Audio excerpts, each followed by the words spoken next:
See where I'm from, we don't use no gas and burners, we don't got no corners where straight money and it's for you to seat, make your whole family more an egg. When we're done with you, they're gonna have to pick your ass up at the corners. Me and my crew will hit you with that right left, leave you toothless, yeah, cause the roof is, yeah, that's some true shit.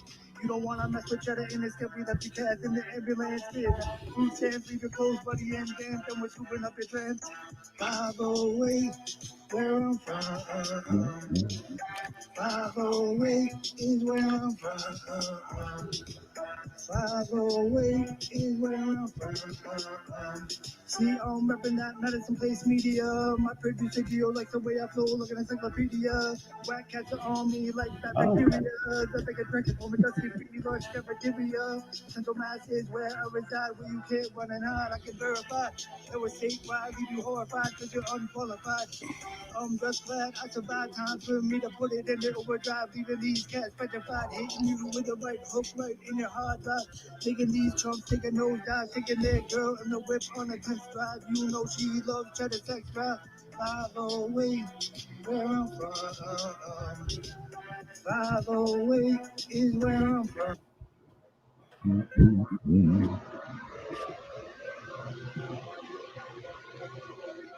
We live. All right. What's up, Total Riders? How are we all doing out there tonight? Good? Excellent. Okay. I have gone ahead, guys. Let me get this out of this. All right. So it's Bret and I. Oh, how can we do this? I'm working now. Let's do it. I like this one more. All right. So welcome to the show, guys. It's the Turtleboy Live program. We're here with Bret Killoran. He's back for more. How you doing, Bret? Hi. Good. How are you doing? I'm kicking. One of the first comments during the fucking song there is like, "Ooh, Unk in a tank." I do this once a year. Wear the tank tops. Well, today was like a 72-degree day, so I didn't want to turn the air conditioning on because it's a waste of money. And it's like one of those days where it's like borderline. Like if it was 5 degrees more, you turn it on, but it's like you feel like an idiot if it's not.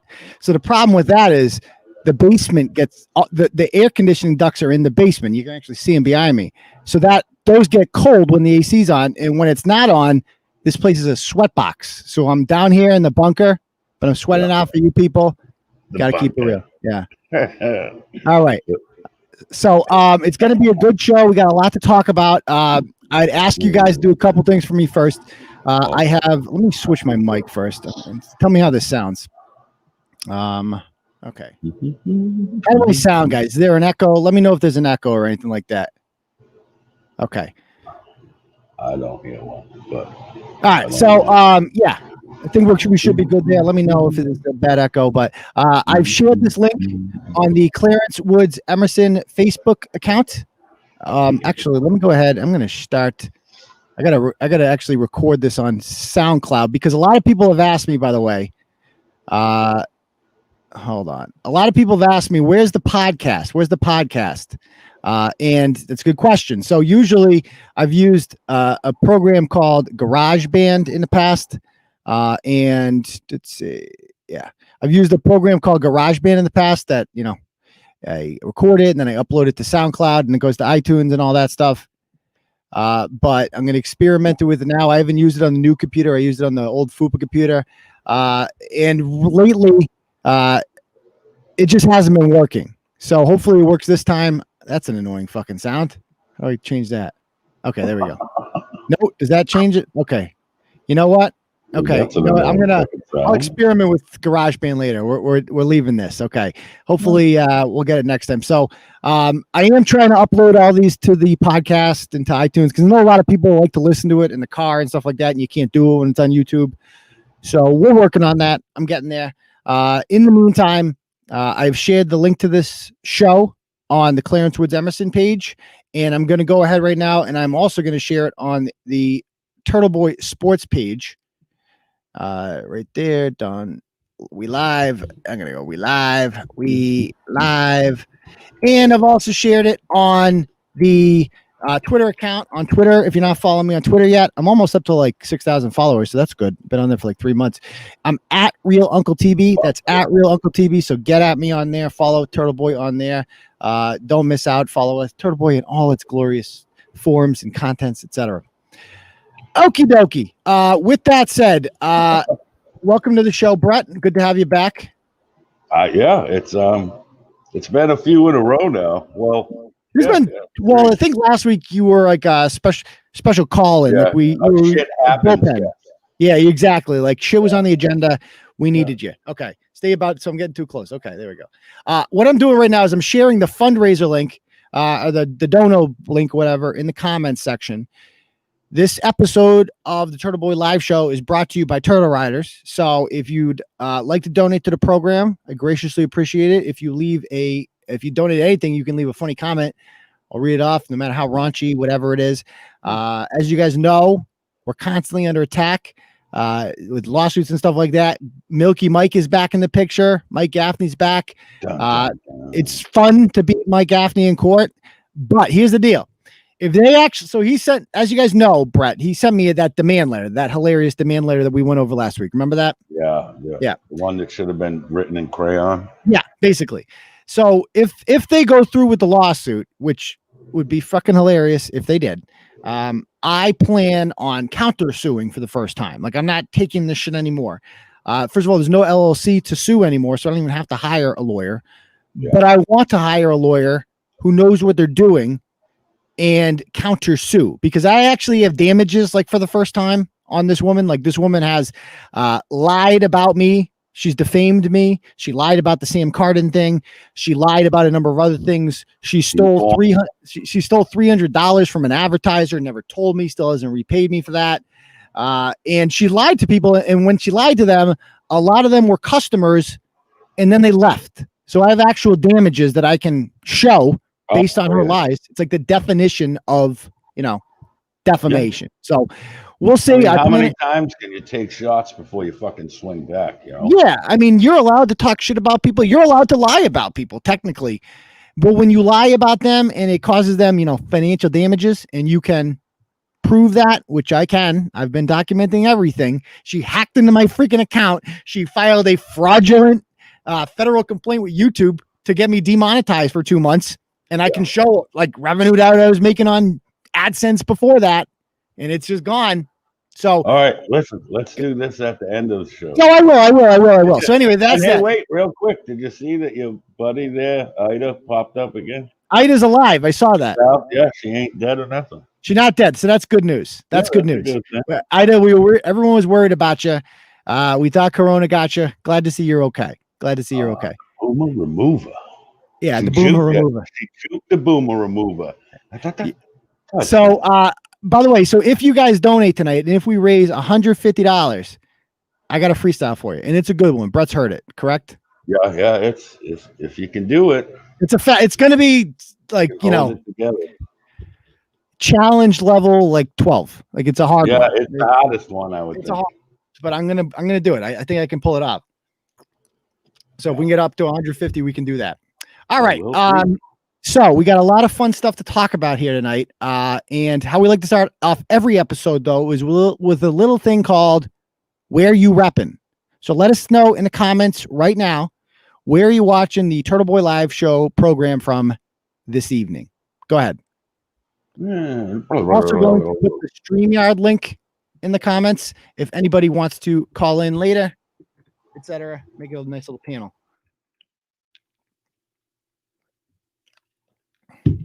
Fitchburg Car Wash, Hadley, Salem, Toronto. That's a new one. Arlington, Marsh Vegas, Raynham, Auburn, Brockton, Northbridge, Salem, Whitensville, Bristol's Jockstrap, Cortland, New York, Boston, Raynham, Northbridge, Conway, New Hampshire, Kansas City, Gaffney's Sex Dungeon, Wally Beach, Woonsocket. Let's see, Rock Vegas, The Cape, New Bedford, Webster, My Couch, Sisters Ass 008, Your House, Randolph with Rayla Campbell, excellent. Wootown, London, from the Bomb Factory, High as Fuck, excellent.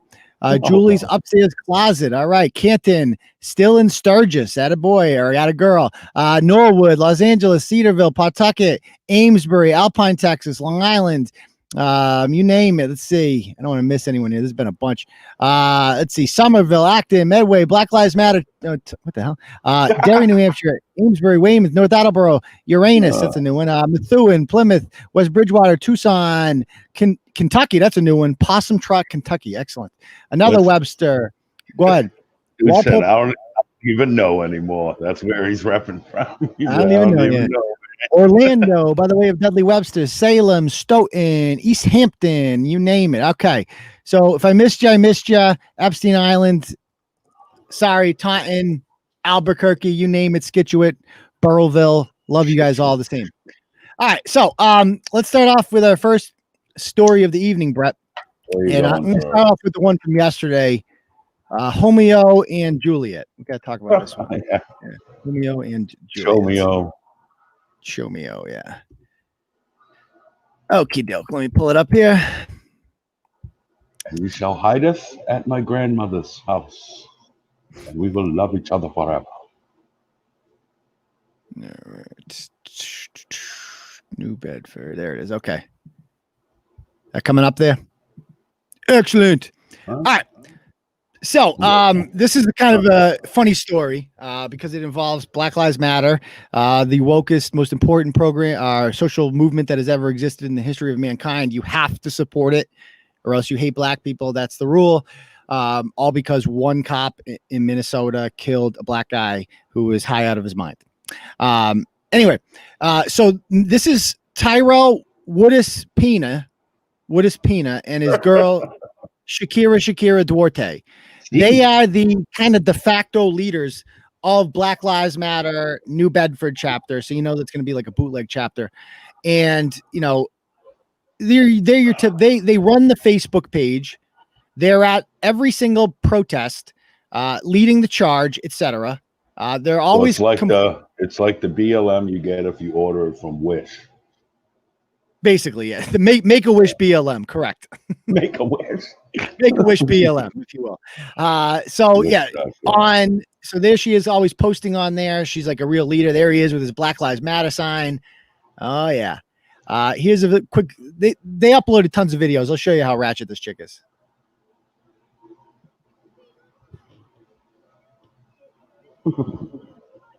Actually, I got to switch the mic, don't I? Hold on.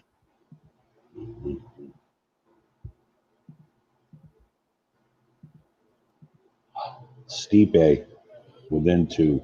So, yeah. So.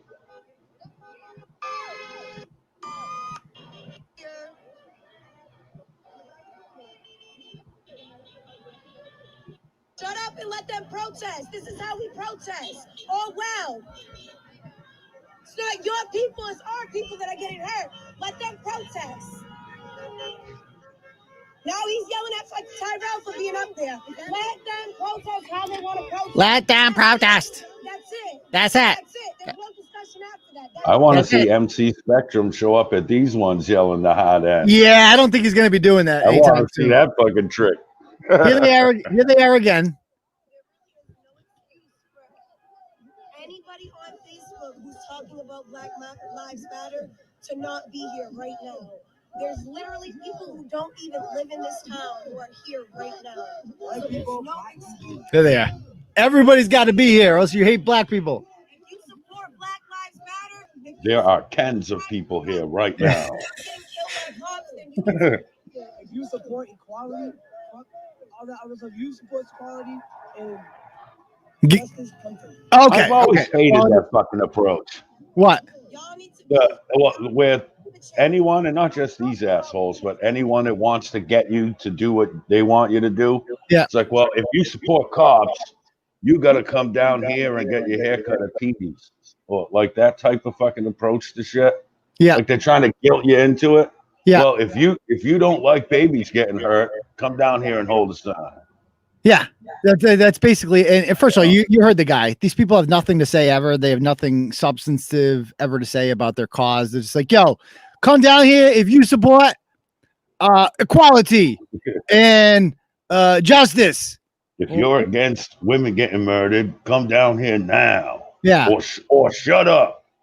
Okay, okay. Yeah. A little aggressive, bro. But Yeah, all right, right. exactly. All right. So there they are in all their glory.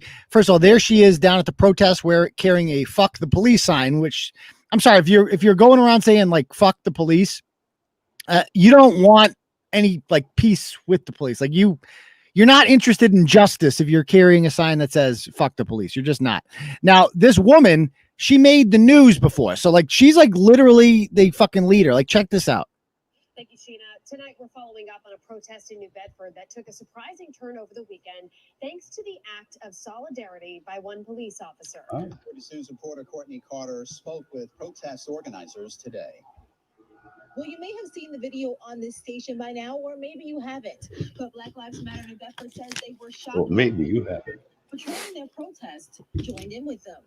New Bedford residents Shakira Dior, Drum, and Christian Romero Oh yeah. Uh, to organize a Black Oh, yeah. Lives Matter protest in New Bedford this past weekend. Okay. They're peacefully protesting. We're not here to cause violence. We're not here to cause riots. You know, as a What are you even protesting? Organizers say the group I can't breathe, girl. That's because I didn't say that's because you're doing cardio. Stop it. this is the Wait, longest okay. So you've they can't. walked. People saying they can't hear it. Is that right? Hold on. Wow. That's the on. longest you fucking walked. That's like Hold on. 800 trips. People to are saying they bridge. can't hear it. Is that right? You guys can't hear it. Yeah, that's what they're Hold on, saying. hold It on. needs wiring. Hold on. Okay, I got it. I'm gonna put it in the right. Okay. Then take a rest and have a salad, bitch. So Oh. here they are. They got the cop to kneel at this point, and this is why you don't kneel for protesters. By the way, I mean this is why I don't know why cops did this, but I hope they feel stupid now because they're carrying signs that say like "fuck the police." Like they don't want to get along with you. They just want to demean you. They want to make like let's see if we can get him to do what we want to do. You know what I mean? No, absolutely. Yep. Yeah. So he goes. bother us at all. It wasn't like, it was This more is her. like every time he came to us, he was like, hey, I just want to make sure you guys are safe. Asked him like, okay, if you're here with us all day, could you at least kneel with us so that we know that you're with us? How would that show that you're with them? That you know why we're protesting. Oh, well, will you take a knee to prove to us that you're here for our safety? That's what that was. In a moment of Yeah, solidarity. like what does that? The crowd applauding his action. How does that? We were so proud. New Bedford We were Police so Chief proud. Joseph Cordero adds to that sentiment in a statement. Yeah, saying, so like it's obviously stupid. That's how simple-minded these people are. They feel like this is like some sort of victory. There was later on June 2nd in New Bedford, they attempted to cross a bridge into Fairhaven, and they're like, "No, you ain't doing that shit. No, keep that shit in New Bedford." And basically, the guy didn't do it. The leader there, Tyrell, didn't do it. So he got arrested, and she's on here whining. And they arrested my boyfriend's best friend for simply asking why he couldn't protest. And then my boyfriend turned around with his hands behind his back, and they just arrested him as well for no reason. Okay, so she goes and she goes and she protests him being arrested down there, and yeah, there he is right there with his megaphone. So he's obviously a very spiritual guy. Now this is him. Check out this one. This is June 2nd during the day before I want to say before he was arrested. Check this out.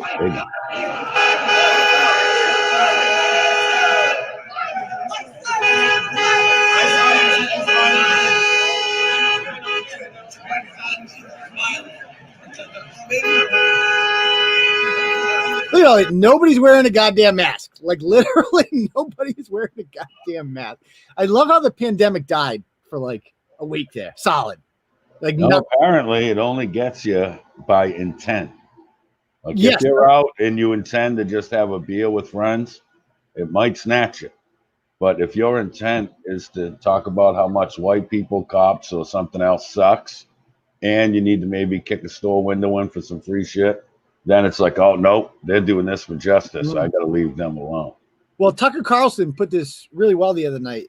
Basically, he's like, they don't want anything that unites us. They only want to allow things that divide us. That's why they tried to cancel. They tried to cancel the 9/11 memorial in New York City, where they put up like the lights or whatever. Because the workers, people doing it might get COVID, dun, might get coronavirus. So they weren't going to do it. And like that's an event that unites people, 9/11, right?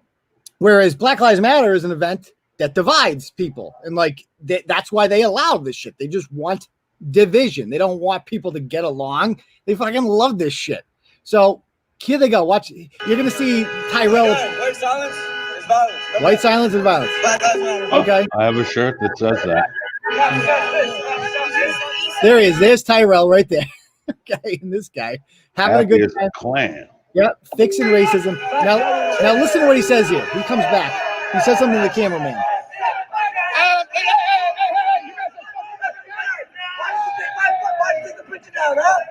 Because you're a bigot too. Why you take that picture down? And I asked you in the inbox and all over the post. Because you're a bigot too. Stop recording. Is there an issue? I got a question for you.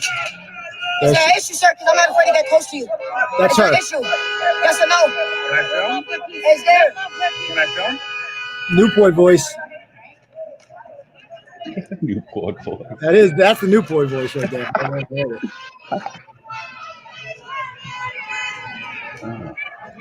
Yeah, so obviously, a little kid. Now the story behind that, there they are, walking their freaking dogs. What a joke! I mean, what is this person doing? Look at this chick. She's just walking her goddamn dog. What are you protesting? You're out with your kid. You have no mask on, no sign.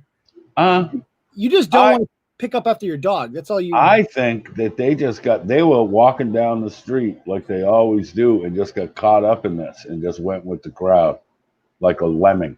That wouldn't surprise me. Hey, wait, this is that black people thing. Yeah, let's walk with this for a bit. Yeah, get the dog out. Yeah, sure. So anyway, if you heard him on there, he's like, why didn't you take that picture down? Why didn't you take that picture down? We're going to see why in a moment. Because the New Bedford Guide, which is a freaking news outlet, like their job is to Mike Sylvia, the guy that runs the New Bedford Guide, he does a good job at it. Great at, social media, posting stuff. Like they got one of the most active Facebook pages of all the media outlets. And so he takes pictures down there of protesters, right? And one of them is wearing a sign that says, fuck the police, fuck racism, fuck Trump, hashtag Black Lives Matter. You couldn't get a better picture than this. This is the most New Bedford picture I've ever seen. This guy's face reeks of New Bedford. It oozes it. The guy next to him, what is he pounding there? I couldn't figure that out. It's not malt liquor. It's too dark. I don't know. Is he drinking rum? What the fuck's he drinking? It's probably is the Hennessy bottles round? I don't know. That might be Henny. It looks like it's the color of Henny. Yeah. And of course they both got the fresh Jordans. Because they've been getting $600 a fucking week for a fucking a year and a half now. That's why the fuck they got Jordans on. Well, brand new one. Well, it might be something else too, but no. He says, so the guy in the video, Tyrell, confronted the New Bedford Guide because they wouldn't take this down. This is the message he initially sent the New Bedford Guide. Please take down the fuck the police picture is not the point of the protest. The person who held that sign posted is not fuck the police. It's fuck the police brutality. Listen, you know what? And I know it's not intended, but every time there's a fuck the police sign or whatever, and we talk about it and you say it, the first thing, it makes me racist automatically. Because the first thing that goes through my head is the song. And then the first part of the first verse there is a hard end. And I sing it in my head. I don't sing it out loud. But so it has a reverse effect because that puts the N word in my head versus why you're going to put Poland. Well, he first of all, I love how he denies that, like, he doesn't want the fuck the police sign because it makes his movement look bad. But it's like he was holding the sign at the protest. Literally all the guy was doing was reporting what was there, taking pictures of it, like documenting it. The New Bedford Guide didn't make you look bad. Your own protester did. And secondly, your girl carries the same exact freaking sign, like word for word, like the same exact signs. And you look at this, like if you're taking pictures like this, where it's like all $100 bills, I know what you do for work. I already know. It explains why you're available for a protest at 2:00 on a Wednesday. Okay. So, this is this is the leader of a really serious movement. Okay. So anyway, Tyrell was arrested on July 26th, decided that he was going to go ahead and shoot somebody. Him and a couple of his boys, they shot two people. They were charged with discharging a firearm and numerous weapons-related offenses. So, and I found out that the people they shot were Latino, so they weren't white. I don't know if that counts as black. But so the guys that want peaceful protest and nonviolence and all that stuff, they're not too violent. They're kind of violent. That's the thing about them. Yeah, like, they're out there bucking down papitos and papitas. Papitas. So this is another message he sent in the New Bedford Guide about a few months ago, actually. He says, and I'm going to try to read this and make sense of this. I don't know what the hell he's talking about. Hello, I was recently shot by my uncle. Since then, I have had charges pressed on me for every little thing they can think of to make him look better in court. My whole life fell apart because of this. I lost my apartment. I lost my job because I obviously couldn't work. I can't even get a job now that I'm a little healed because now I have a felony charge because of them. My life is all screwed up and the court system is treating me like I'm the criminal. Meanwhile, he is at home on $2,000 bail. Everyone wonders why this city has so much gun violence. It's because the police and the court do nothing to help us young people. They would rather say, well, he had to do something to get shot. So young people take it into their own hands to ensure that they don't get away with it. I have tried calling the DA to talk to them. They say they don't want to speak to me. I called the detective on the case and he won't answer me. Yet they are helping the person who shot me to put me in a bind. I'm tired of fingers being pointed at me and getting no support. A few weeks ago, the battery in his GPS stopped working. That same night, the house I got shot at was broken into, things destroyed, and things were stolen. I called to tell them I think the two are connected and nothing. Not one response. I'm hoping that if you post this, then maybe enough people will see it, or maybe the right person will see it and they can stop being treated like a criminal and more like a victim. Got all that? Jesus fucking Christ. I have no idea what the, I mean, he's claiming he got shot by his uncle, but yet he's the one who's arrested because the system is biased against young people. So now he has no choice but to go out with the gun and defend himself or something like that. Yeah. And he got shot, allegedly, but he can't get a job now that he's healed because he's facing a felony charge, which of course is not his fault. He's completely innocent, blah, blah, blah, blah, blah. I, for one, am shocked that this gentleman was arrested for shooting something. This is the spiritual leader of the very serious Black Lives Matter movement, okay? And he also says, tomorrow is the first day of the trial for the guy who shot my ass. If anybody wants to go and be nosy or show some support, stood out this whole time, but I got summons, so I guess I'm going to go. I'm not testifying or nothing. I already plead the fifth, but I do want to see what happens. So I guess I'll go. So he's saying he was summoned to testify, but he ain't going to testify against the guy who shot him because he ain't no snitch. I ain't no snitch, but I'm going to go to this trial right quick. Right quick. I got summoned, so I might as well. I ain't got. So I guess I go. Yeah. Now, this is him. His girlfriend or whatever, baby mama, was arrested on July 23rd for a variety of warrants because, of course, she has warrants. And he live streams it and posts it to the New Bedford Guide, New Bedford Black Lives Matter page. This shit's crazy. Yo, tell me why the police chief told us. All right, thank you. Tell me how the police chief told us they gonna get name tags and some more shit. But they ain't got no name tags. They over here arresting my baby mama. When the police chief said nothing was gonna happen. This shit's crazy. Huh? Yeah, so he just He whines. told us a grip ago when we first started this Black Lives Matter shit that they were gonna get a grip ago. A grip ago. A grip ago, son. It's like his girlfriend just got arrested for warrants, and his big concern right now is, yo, they ain't got no name tags, dog. But the police chief was arresting his baby mama? No, he said that he spoke with the police chief, which he very well might have, because police chiefs are humoring the de facto leaders of this joke of a movement. And he said the police chief promised him reform. He's not satisfied with the reform that has happened because his baby mama got picked up, and he thinks that they were profiled. And how about this? How about here's a crazy idea. Don't have outstanding warrants. How about that?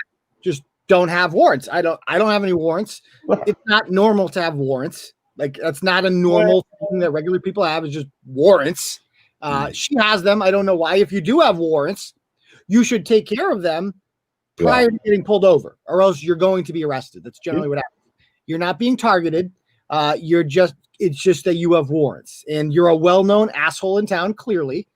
Of course, she's pregnant, by the way, because why wouldn't she be pregnant? You think he's wearing a rubber?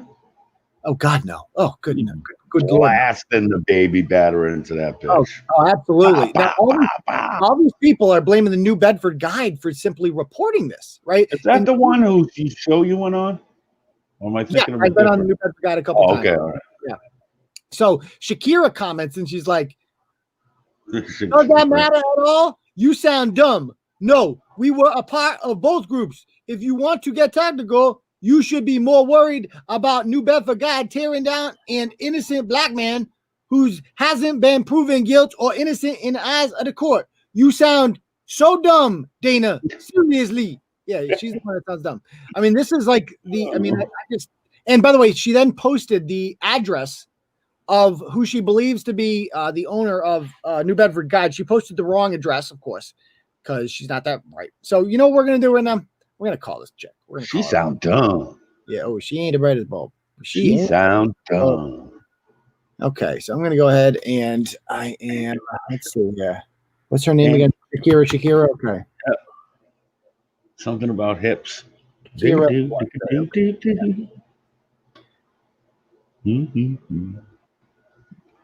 Bitch, I saw you at the Super Bowl. Okay. We're going to call her right now. Super Bowl.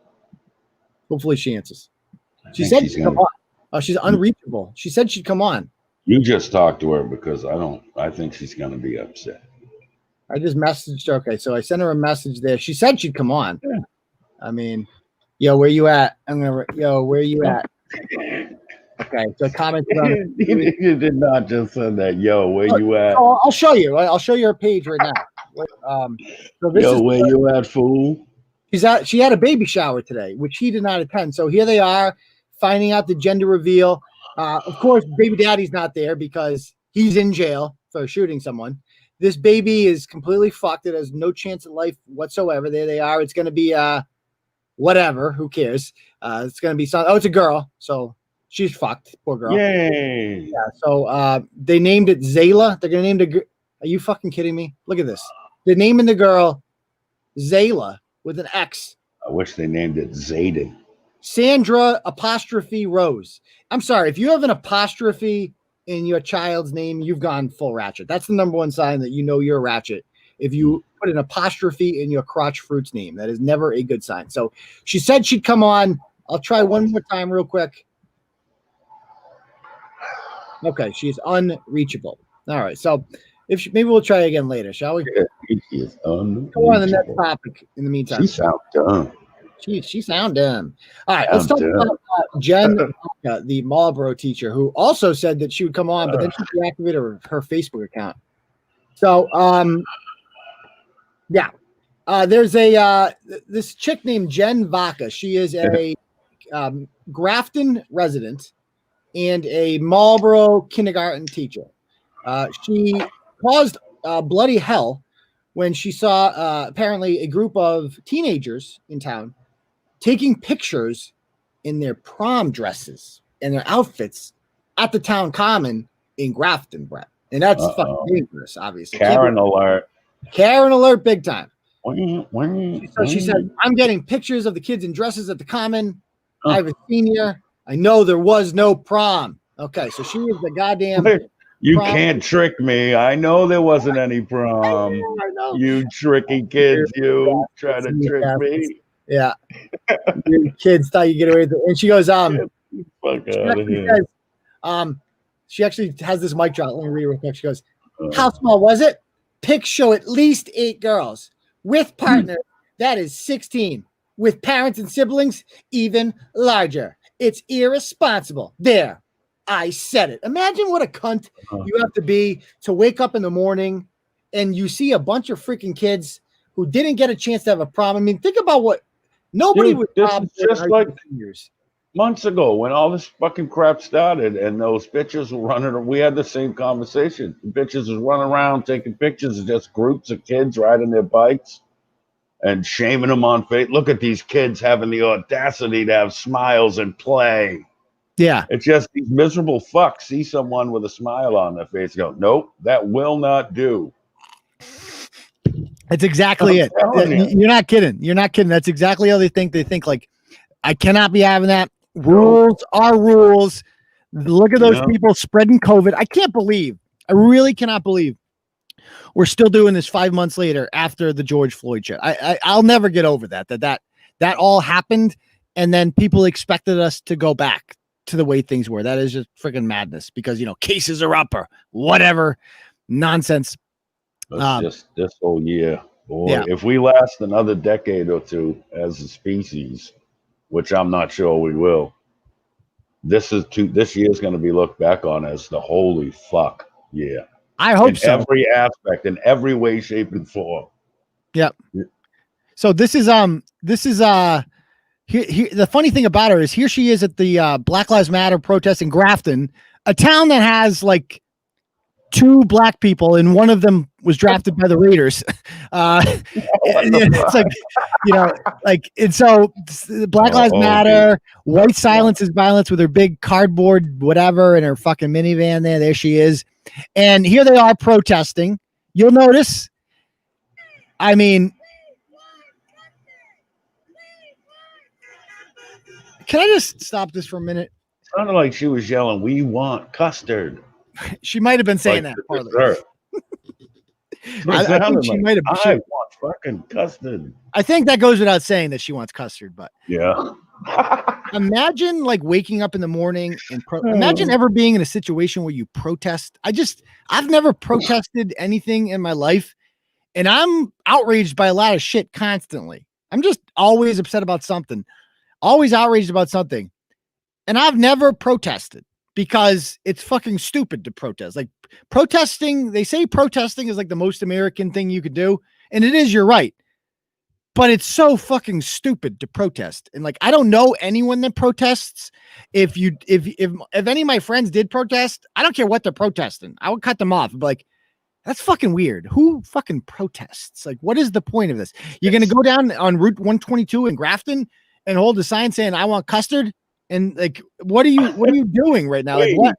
We want custard. When do we want it now? What is the point of this? Like, how many hours of your life did you waste? And what was accomplished? So 5 people in Grafton that drove by you honked their horns. What got fixed by this? All the officers were arrested at this point. Fuck do you people want? So if you look at them, it's almost all white people. A bunch of them have the masks off, so they're fuck social distancing.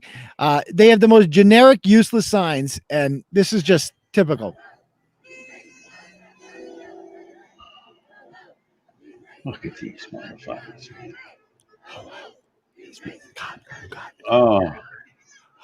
Hey, ho, ho, get the custard to go. Hey, ho, ho, get the custard to go. Yeah, so that's stupid. Okay. This looks like the fucking funnel cake line at the Big E. Cut the fucking shit already. Come on. It does. It does. Yeah. So these people, this chick teaches at, like I said, at an elementary school in Marlboro, and she's got 2 Twitter accounts though. The regular one, like this is like me, 8 years ago or whatever. I have my regular one where I post baby pictures and shit, harmless stuff. And then I got Clarence with Emerson, who says whatever the fuck he wants to say. Like that's the whole point of Turtle Boy. Except with her, she gives it away. She's like her burner account is at Liberal Venom, and it's got 17,000 followers, a good amount. And she's just insane on here. So she puts the same fucking picture, but she like we're not going to figure this out, girl. What are you thinking? So it disappeared. 2 months ago, she had a restraining order hearing against some business owner because apparently the business owner, after all the riots and stuff happened and they were told a protest was going to happen in Grafton, a business owner writes, protesters are coming to my little town. I'm locked and loaded. How do you take that, Bret, when somebody says something? You kick my door in and step foot on my property, and this here fucking bullet's going to be going right through you and into the last asshole behind you. Is that a threat? Do you think it's a threat? No, I think that's I have a right and I have all the fucking things I need to legally defend my property from being burnt to the fucking ground after you steal all my shit. Absolutely. Come here if you want to. I got no problem with that. Yep, that's all that is. It's like basically public service announcement is what the right. fuck that is. Go past my shit. And so this woman, that's exactly what that is. This woman decides that she is just going to try to, she calls her KKK. I blacked the name out. And she starts attacking the woman's business, threatening it and stuff like that. It got to the point, she went to this woman's house. It got to the point where the woman had to try to get a restraining order against her, took her to court, got like 2 of the 3 elements, because restraining orders are hard to get for good reason. Didn't get it. But the mere fact that a teacher is even involved in something like this is problematic, especially since she's saying things like Grafton businesses, we are waiting for you to show a commitment to a more just society. So basically, do I think less of you and your business if you aren't here? You bet your ass I do. So if you own a local business in Grafton and you're not spending your fucking Saturday afternoon holding cardboard signs if you're not spending the Saturday lunch rush down here with us instead of making money finally. Yeah. Get the fuck out of here. Yeah, like seriously. So anyway, this woman, and she's also, of course, one of these teachers who doesn't want to go back because her life is not expendable. I would argue otherwise. I would argue that if the Titanic was going down, I'd throw you. You wouldn't. I'd throw you off. The situation. I mean, who's going to arrest me on the Titanic anyway? It's going down. I would say that your life is one of the most expendable lives out there. Like, everybody hates you. You're a menace. I would argue the world is a better place without you. I would argue that, like, for a lot of people, you're a miserable cunt. I don't want you to die necessarily, but if I had to pick, you and I don't know. If you were on fire and I had to take a piss, I'd risk kidney failure and I'd hold it. Yeah, exactly. Exactly. So it turns out this woman's Twitter account is a lot more venomous than I thought, though, because some people sent in some things afterwards about it. So she's saying things like, you got to read some of these. They're insane. Like, for instance, here's what she's saying about resistance. She's like, I would never post resistance stuff on my other account. It wouldn't be appropriate. Luckily, I'm proud of my posts. I'm proud of calling out anyone who invites violence against children. So basically she's saying in there, like, I don't, on my real account, I'm appropriate, but on here I say whatever the fuck I want, and I'm allowed to because I'm anonymous, even though you all know who I am. It says it right there. My name's fucking Jen, and I have my picture on there and all this shit. So she writes, like, let me just read some of these tweets if you haven't seen them already. This is fucking crazy, right? That's the best one right there. I indoctrinate children. They're 5. I indoctrinate children. Okay. Trump's, and now imagine if your kid goes to this elementary school in Marlboro. I'm sure that the majority of people in Marlboro did not vote for Donald Trump, but I'm sure many people did. And which means probably 40% of the kids in your class, their parents supported Donald Trump. Yeah. And they can see this stuff on your Twitter account. And so this is what she thinks of her students' parents. Trump supporters are too stupid to see the irony of his support for men who have no concept of a Bill of Rights and the rights they so readily like to exhibit. So there they are right there. So the Trump supporters are stupid. Who knows how to fight fires? Let's see what she say here. Who is more of an idiot than POTUS? His supporters. That's nice. Trump supporters are the lowest form of life. Trump goes low to panic. So it's not that Trump's bad. It's that his supporters are bad. There's a big difference there. She also says that she would squat on Trump's grave and urinate on it, which is nice. Lovely. Yeah. She's a, conservatives are all racist extremists who deny science. That's nice. She likes the F word. She writes here, fuck your white male privilege. Lovely. She writes to Donald Trump all the time. She's one of these Trump response people. And gets a lot of reactions here, like 611 likes. I've said before, the Trump reply people are the worst. The people that sit there and just wait for Trump to tweet so they can reply and get more followers and likes. They're so pathetic. And reply quick, so you're in the first batch. You want to be the first one, right? Get a lot of likes, get a lot of retweets, something like that. So she writes here, you can fuck all the way off to Trump. Another thing she says is fuck Bill Barr. Excellent. Fuck your white male privilege twice. Yeah. Tell guys like Hunter to fuck off. Tell guys like this douchebag to fuck all the way off. Fuck off, you fuckity fucking fuck. This is a fucked up world. Fuck Barbara Streisand too. I don't know what Barbara did wrong. She's a good liberal. Throw her in there. Fuck Barbara Streisand. Yeah. That's so random. That's so random to have at the end of all that.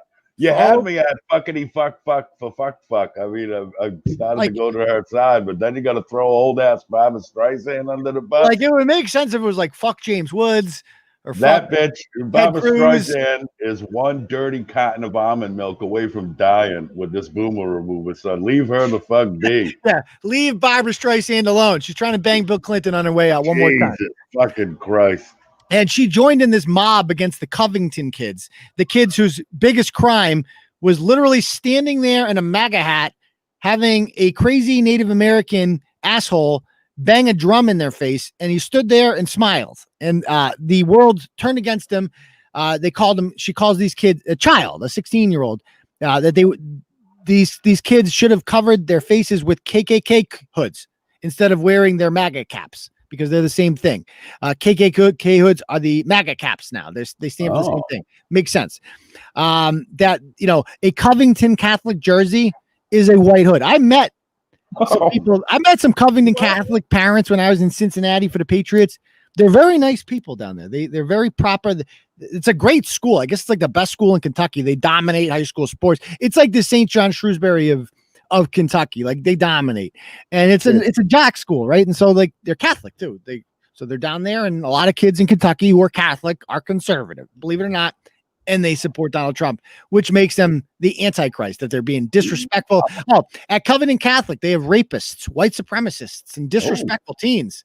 And some, I assume, are good people. What a fucking cunt, huh? What a fucking cunt. What the fuck is wrong with these people? They just, they need a good fucking, I would argue. Wouldn't you think? Is this sexual frustration? Oh, well, I say that's always my go-to answer for all these angry bitches. But this one, I don't even think some dick would fix it. Yeah. I just think you could fuck her for 3 hours, eat her fucking stink pot like fucking Winnie the Pooh and shit, and she would turn around, look at you and go, well, you gonna make us something to eat or not? Yeah. Like, nothing would make this cunt happy. Nothing, yeah. And somebody asked in the comments, St. John Shrewsbury, what do they dominate? Everything. Like, they fucking make the state championship like every year in basketball, fucking football, baseball, you name it. They're like, obviously I'm from Central Mass, so they're the top dog around here, but they do pretty well in the state level too.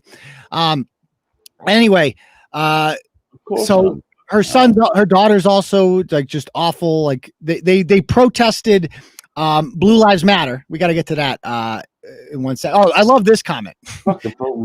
This victimization she has. Let's talk about teachers, for example. Anyone know why we get paid so little? Because we are women.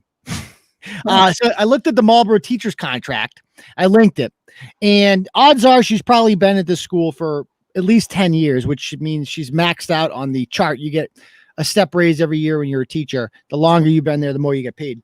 And she's probably got her master's or whatever, I'm assuming, in which case she's making between $80,000 and $100,000, depending on how many credits she has a year. I made at Shepherd Hill 55 when I left there, and I had been there 10 years. Okay. And believe it or not, my male privilege did not get me a raise. This idea that women, first of all, there's male teachers. What are you talking about? Second of all, you get paid less than police officers for a couple of reasons. Number one, you don't work as much. Let's be honest. All right. We got contracted to work 183 days a year. You might do extra on your free time, but that's your choice. You don't have to do that. You can just clock in and clock out if you want to. A lot of teachers do that. Believe me, I've seen them before. Yeah, but not the good ones. Yeah, not the good ones. But that's the thing that sucks about, and that's one thing I didn't like about teaching, is that, like, I worked my fucking ass off. Like, I was like the hardest working teacher there, and I got paid. I was one of the lowest paid teachers in the building, but it is what it is. Anyway, so the reason that you get paid, first of all, you don't get paid little. I would argue teachers get paid fairly, not too much, not too little, but it's nothing to do with the fact that you're a woman. It has to do with the fact that you don't work as much as other professions. And on top of that, your union is run by women. And believe it or not, I got a secret for you. women don't fight as hard as men when it comes to money. It's just a fucking fact. That's the primary reason that the wage gap exists, is that women, I mean, think about what the union is fighting for right now. Like, they're fighting for Black Lives Matter and shit that has nothing to do with teaching. Like, you know what police fight for? Money. That's what the police union fights for. Like, details. They're not losing the fucking details, right? They're doing, if police do training, like non-biased training, they're going to get paid for it, because the union's going to demand it, because their union fights, because it's run by men. And equipment and all kind of shit. The police union. Like, they're not going to do it. They don't work for free. Teachers are nice people. They're pushovers. There's a lot of moms and stuff like that, and they're willing to just do work without getting paid for it. Like, put it this way. I always said this. I'm like, when cops work details, right? They get paid $40 an hour or whatever they get. A lot of them make a lot of, and that's fine. If they're working 70 hours a week, whatever. Okay. God bless them. But why aren't teachers paid the same? Like, if I'm staying after school to give extra credit, or, extra help to your kid, why am I not getting paid for that time? Right? If I'm fucking grading papers all weekend, why am I not getting paid for this? I could just not grade these and get paid the same fucking amount. Why am I doing all this extra work for free? I always wondered that. I'm like, that's a good point with the paperwork and shit. Right. Like, if you're going to have to do that shit at home, you can't do it while you're teaching. No, you can't. And there's no time to do that shit at home. No. Yeah. And so I always said, I'm like, why isn't the union fighting for that? Like, why aren't we fighting for fucking like overtime pay instead of, Black Lives Matter? What the fuck does that have to do with teaching? It's the teachers union is nothing more than a social justice warrior clusterfuck. That's all it is. They don't fight for teachers. They don't look out for the best interests of teachers. You've seen these people. They're just a bunch of fucking liberal assholes. Okay. Yeah. So anyway, that's who runs the unions. Anyway, this chick also was opposed to like a Blue Lives Matter rally in town, of course, because, Blue Lives Matter. Yeah, right. Yeah. If you support the police, totally racist. Okay. Yeah. So anyway, let me just take a moment, guys, to refresh that fundo. See how we're doing there.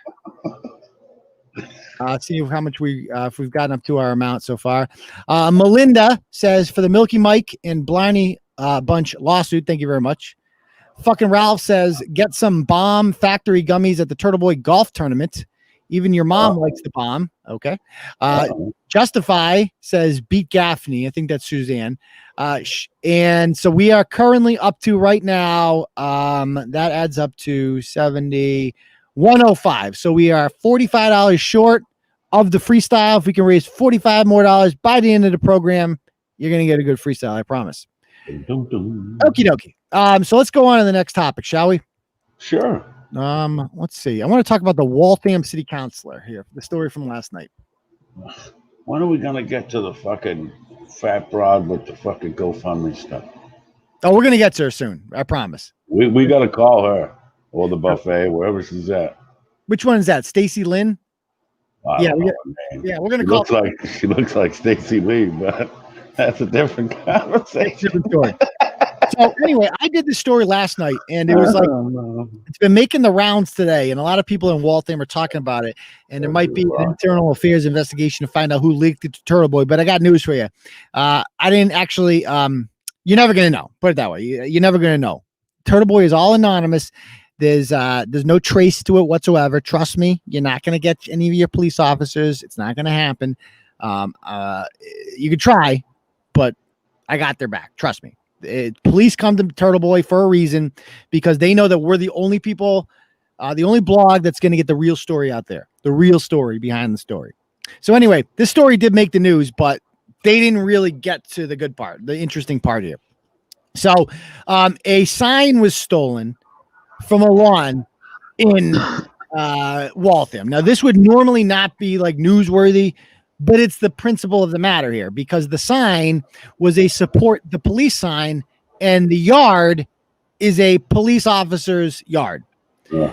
And so they, as you can see here, two people, and this is like I looked on the map. It's just a little like Hook Street. So this is not like people that live on the street must all know each other. You don't just randomly end up on this street in South Waltham by accident. They must live in the neighborhood.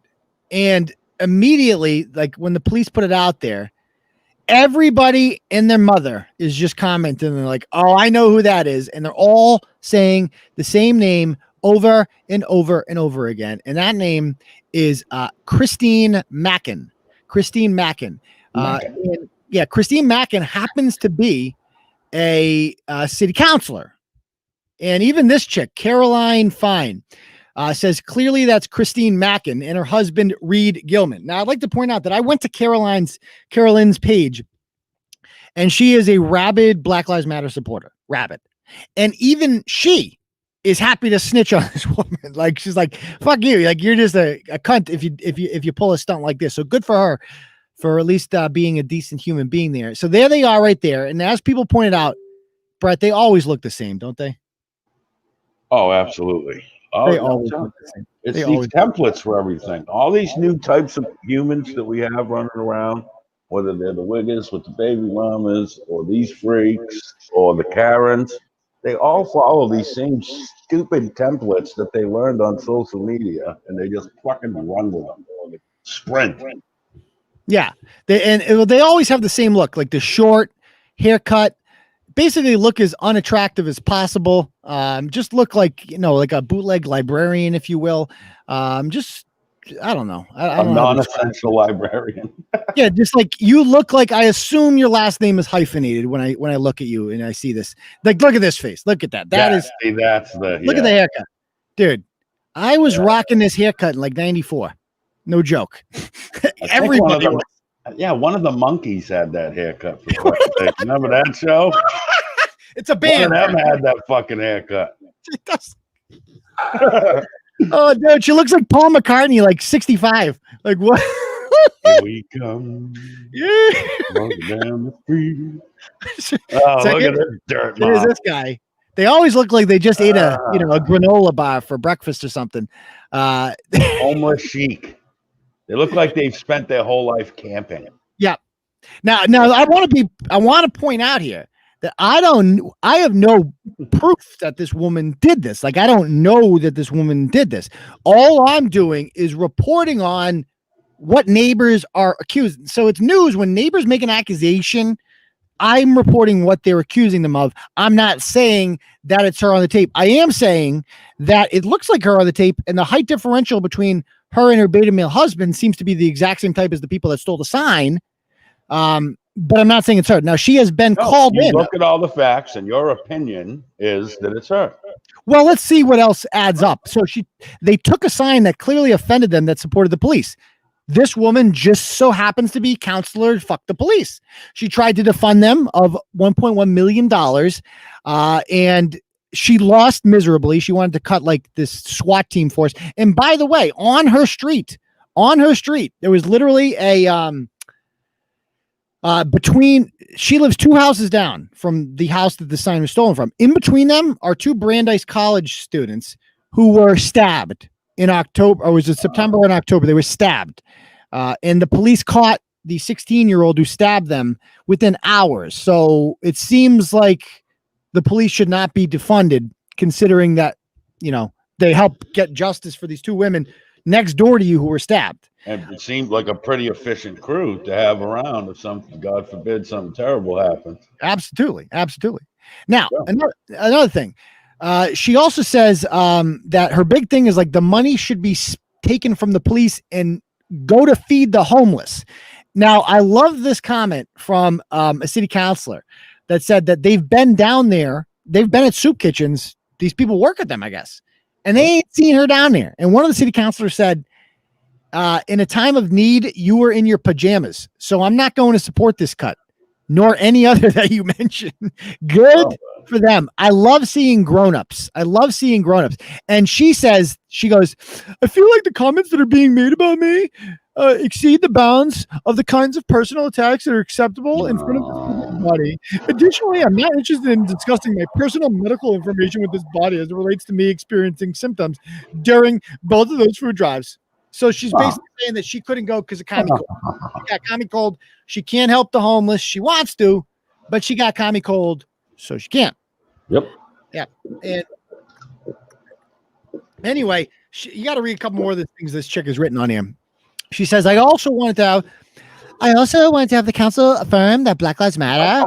This was rejected by the council, 13-2 in a procedural vote. Okay. So imagine getting elected office and thinking that like your job with the people of Waltham need from you is we need to affirm whether or not we believe that Black Lives Matter. I, for one, think that they do. I know this is a radical thing, but I think that Black Lives Matter. I mean, what else? What's next? Like, fucking, quadriplegic lives matter. I mean, obviously they fucking matter. Like, what are you talking about? Only if they're black.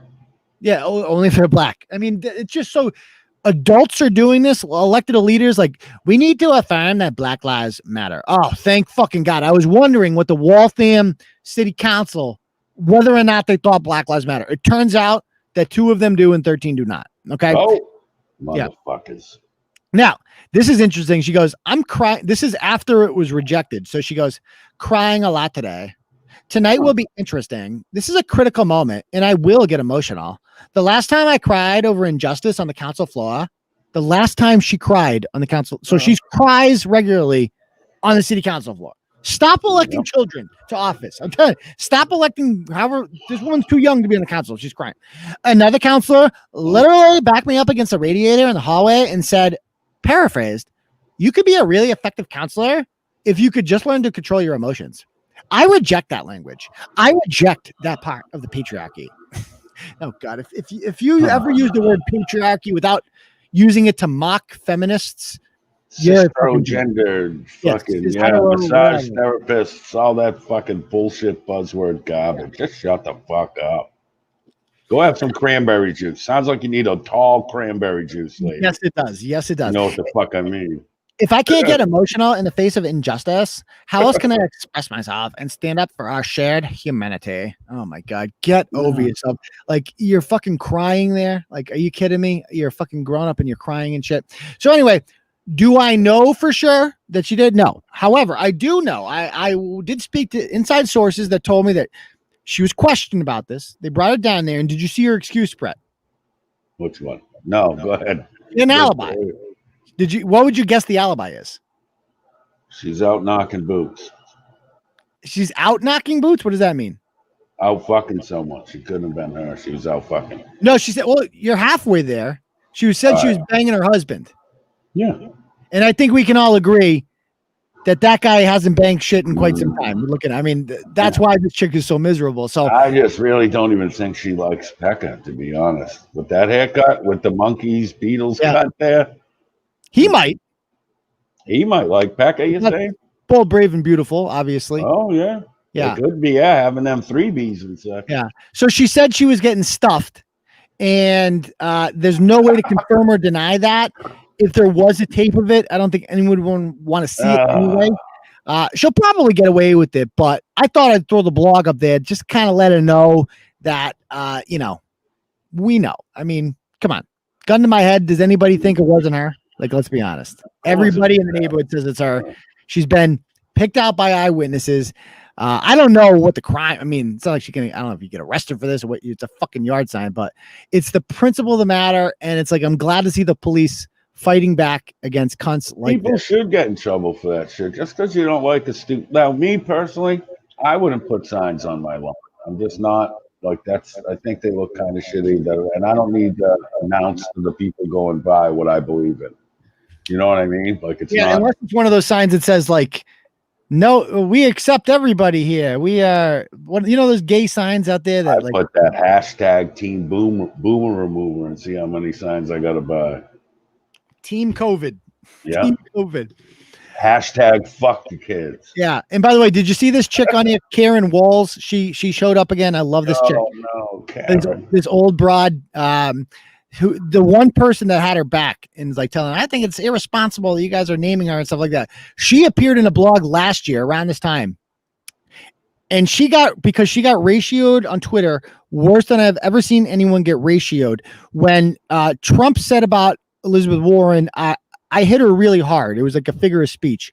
And she says, this isn't just a figure of speech for him. It's his fantasy and was reality when he raped Ivanka and most likely socked Melania in the kidneys. Violence against women, minorities, and migrants. Trump is violence hashtag. So wait. So he raped one of them. Raped his daughter. Punched Raped his wife. daughter, then punched his wife in Yes. the kidney. Yes. Probably kicked the Spanish maid on the way out. Imagine Trump was like that fucking like gangster. Just like, man, you Like take Trump this stick, you take this kidney punch, and come here. Yeah, like imagine Trump just went around punching people and like, you know, raping his daughter for some reason, raping her. Like what? She believes this. That's the funny part about this. And it was the funniest thing because poor Karen Walls, she's too old to be on Twitter. Like, get your grandma off of Twitter. And she responds to every single person. She got like, this guy was a great ratio because 7,500 people responded to it. And obviously everybody's mocking her because it's so fucking stupid to write.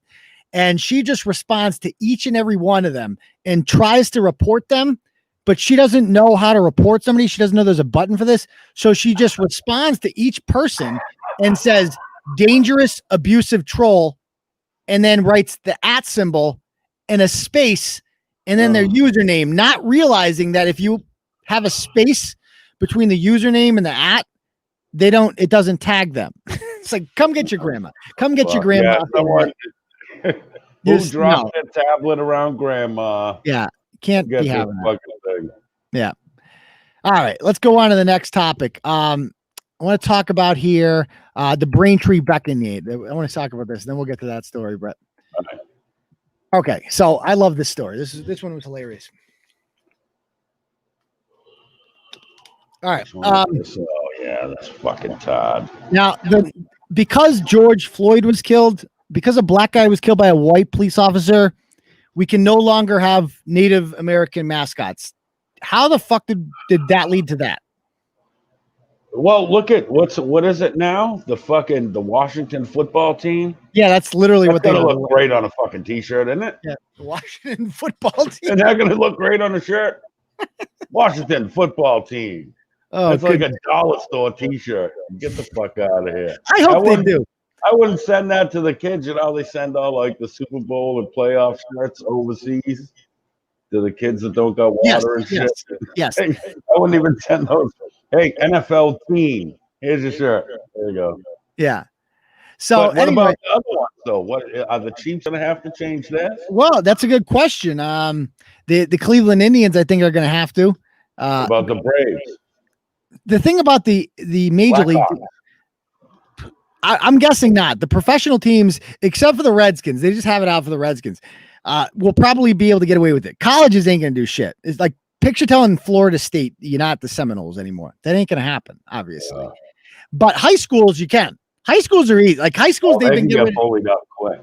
Yeah, they've been getting rid of. I've been covering these stories for a while. Turner Falls, Tewksbury, a lot of these towns have been.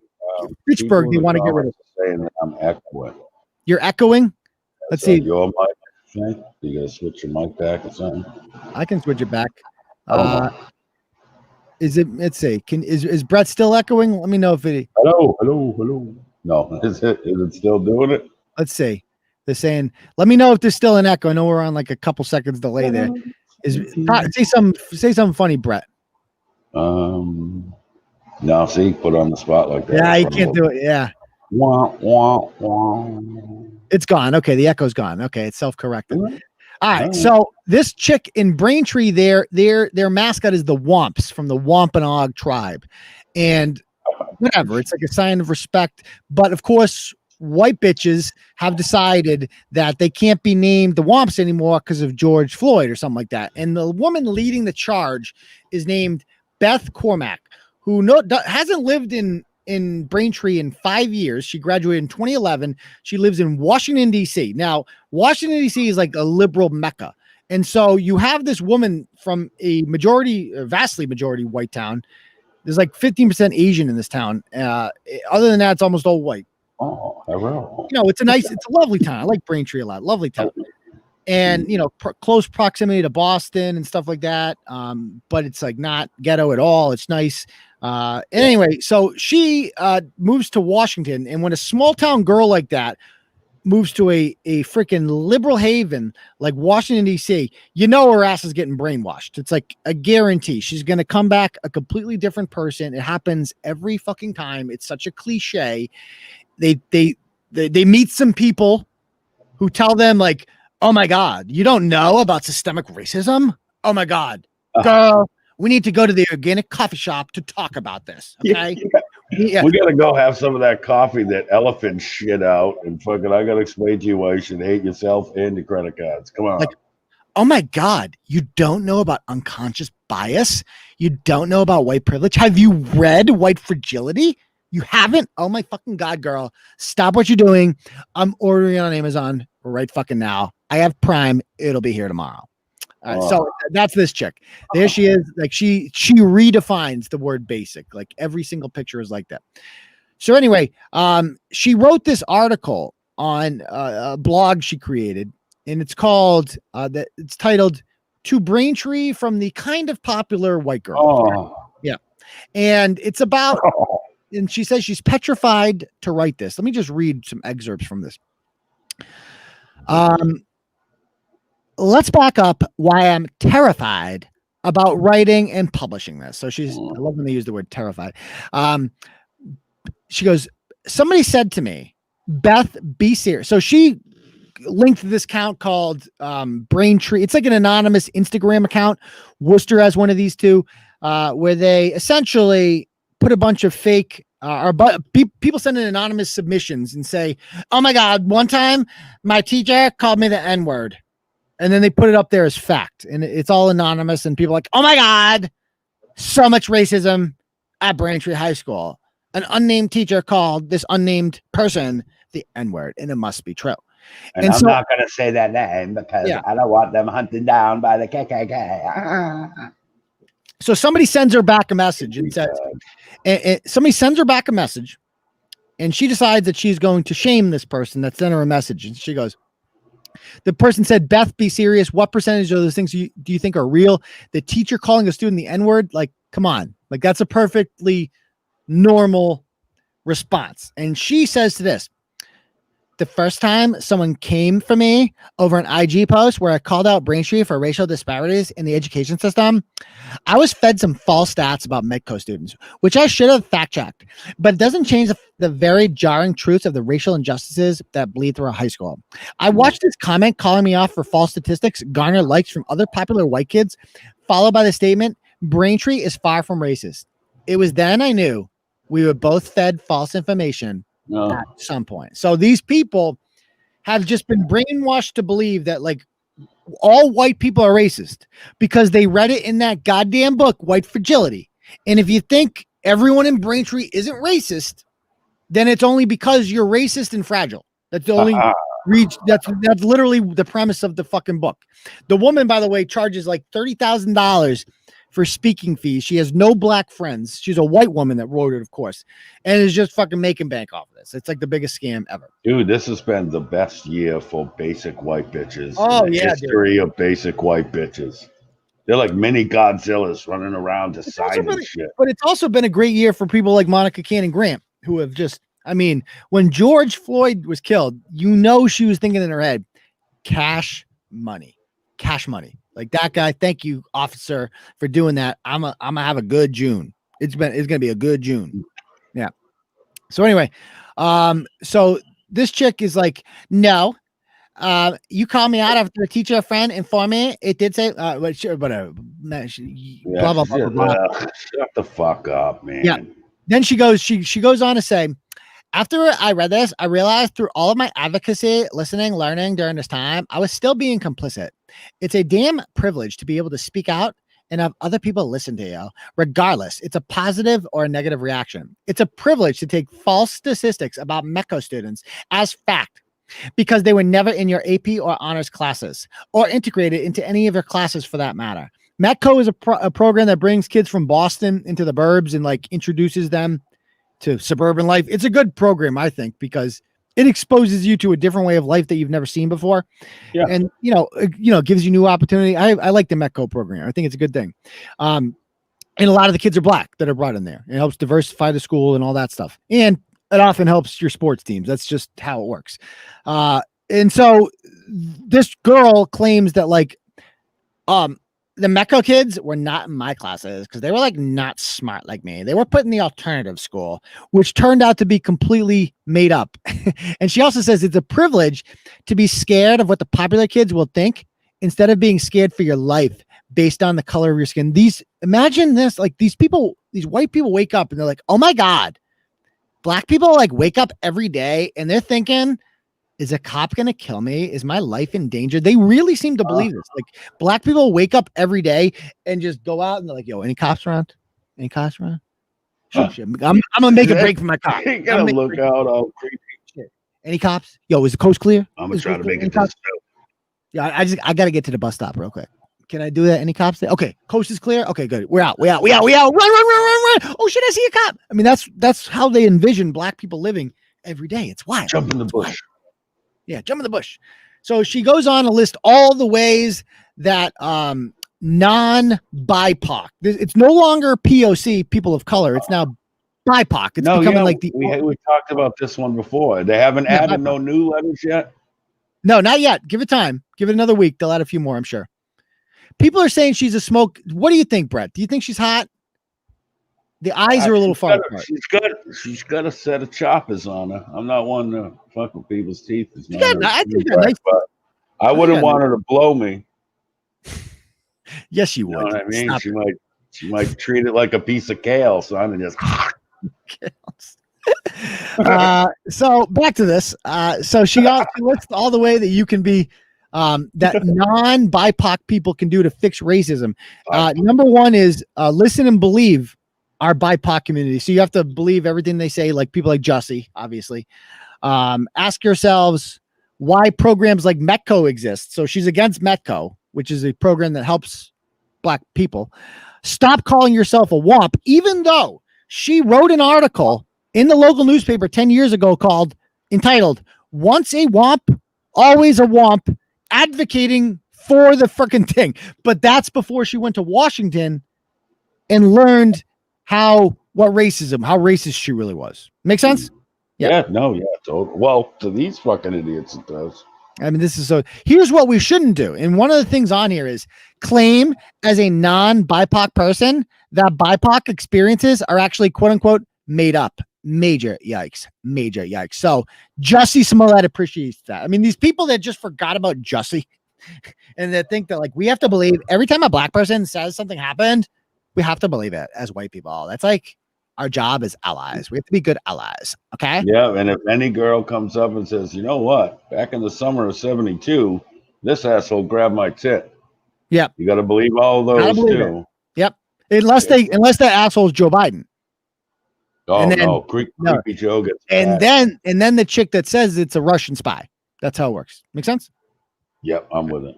Okay. So anyway, here's the thing about this chick is that this other kid pulled up all her old tweets. Okay. And oh my God, dude, her old tweets were fucking, I'm not an old tweet guy. I think it's unfair often to do to people, especially when your old tweets were in high school, but she was actually in college when most of these came out.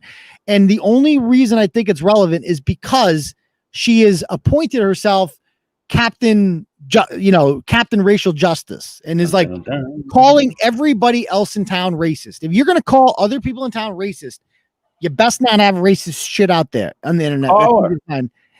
She deactivated all her accounts. And I've been asked several times by people, Bret, to take this blog down because what do you think they're saying is the reason we should take it down? Because she's not really like that. No. Or because it makes her employee look bad.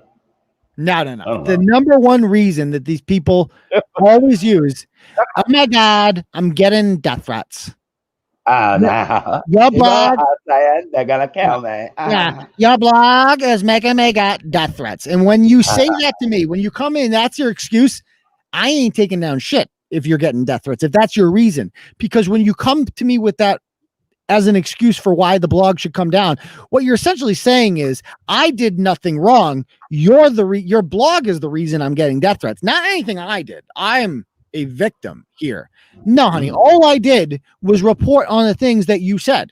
That's on your Twitter account. You made yourself into a quasi-public figure. You're trying to change a mascot. You're calling other people racist. You're writing blog posts about lecturing us about what we should read and shit like that. Like, you better be, your closet better be clean, but it's not. So let's read some of her greatest hits. No black kids on the stairs. I'm not trying to get right this afternoon. So black kids are on the stairs and like, yo, you trying to get right, shorty? No, why are you trying to get right? I'm not trying to get right with you, okay? Usher is the only black man that will ever have my heart. Okay, then this one. Yo, N-word pussy bitch. Okay, there's the N-word there. Truly feeling honored that young rich N-word is following me. You know the See, now I don't see a problem with that. If that's the dude's name on there and she was tagging the dude that followed her, I don't see an issue with that one. The other one, I don't see an issue with it as long as you're not reading, as long as you're not calling other people in town racist. No, yeah, good point. And saying you're offended by a mascot. Okay, that's what I say. Wops. There's another. I don't like Indians, so I like this one in class. Tell me why an Indian with a thick accent is teaching this review session when there are two perfectly English-speaking TAs here as well. Oh no, Gupta would not appreciate that. Gupta Patel would not like that one at all. Here's another one. You, sir, are a raging faggot. This is back in 2012.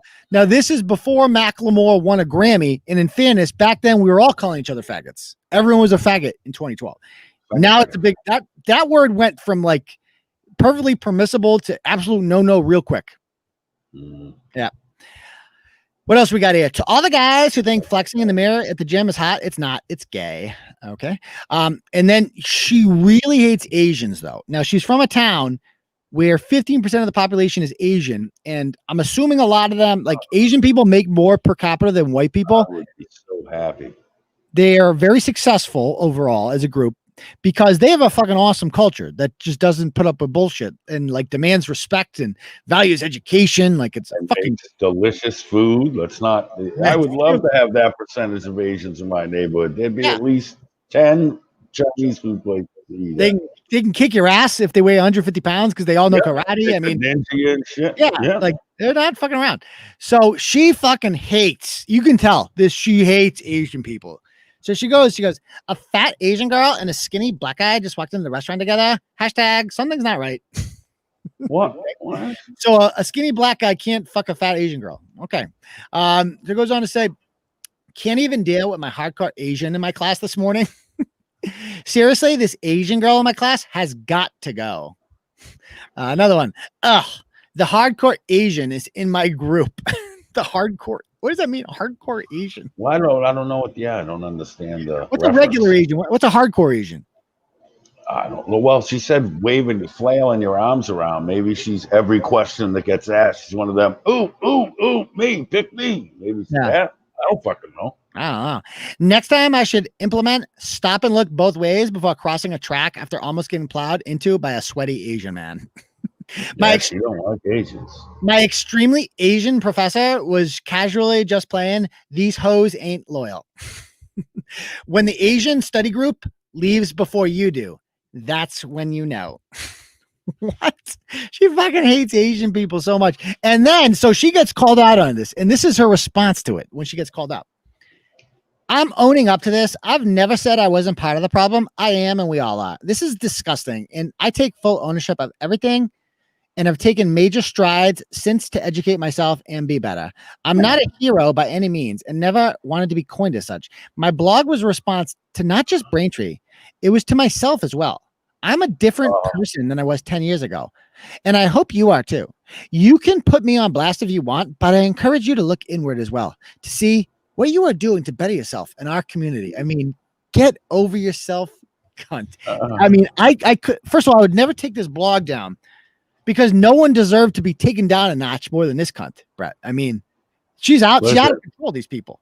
When she first got to the big city, what do you think the first thing she tried out was? Of all the new restaurants and activities and things to try, that you're not in that little town anymore, you're in the big city unsupervised. What do you think one of the first things she tried was? Black dick? I don't know what. Absolutely. And more than one of them. A cornucopia of them. Probably. And now she's Calcum X Light, thinking Yeah. she's gonna save the fucking world with her fucking self-serving look at me speeches and shit. Yeah.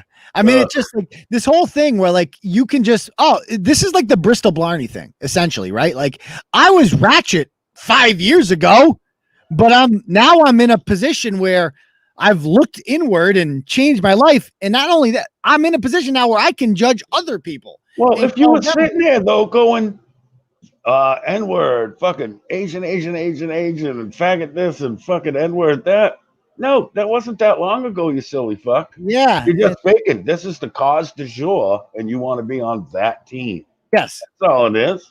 And you are never, ever allowed to ever, pass judgment on anybody ever. If you were into this shit back then, you wouldn't have been N-wording it up, right? Because that word's disgusting and terrible. It means you're a racist and all this other shit, right? Yep, that's exactly. And you were free flowing that bitch out of your mouth. So go fuck yourself with this bullshit act. Yep. So this chick is completely full of shit, obviously. I'm not taking anything down. And she's just the biggest these nuts, you little fucking tramp. Shut up. All right. Let me refresh the donut. Do we get to 200, 150 yet? We're still where social media fucking gone. Don't reactivate your social media and we won't have no more reason to talk about you. Right. There's gonna be another piece of shit Ultra Karen tomorrow. Yeah. So be on good behavior and just go to your fucking buffet of black dicks and leave us the fuck alone. All right. Next. So I hit the refresh button. We're still 45 short, guys. So it's a good freestyle. I promise you. If we can get 45 more. I already heard it, fool. Yeah. If we can get 45 more, we can do the freestyle. We got a little bit left and then we can unlock it. So 45 more if you want to donate. Once again, I'll put the link in the comments. Boom. All right. Let's go on to the next topic then. And that's the one you wanted to talk about. It was Friar Tummytuck, right?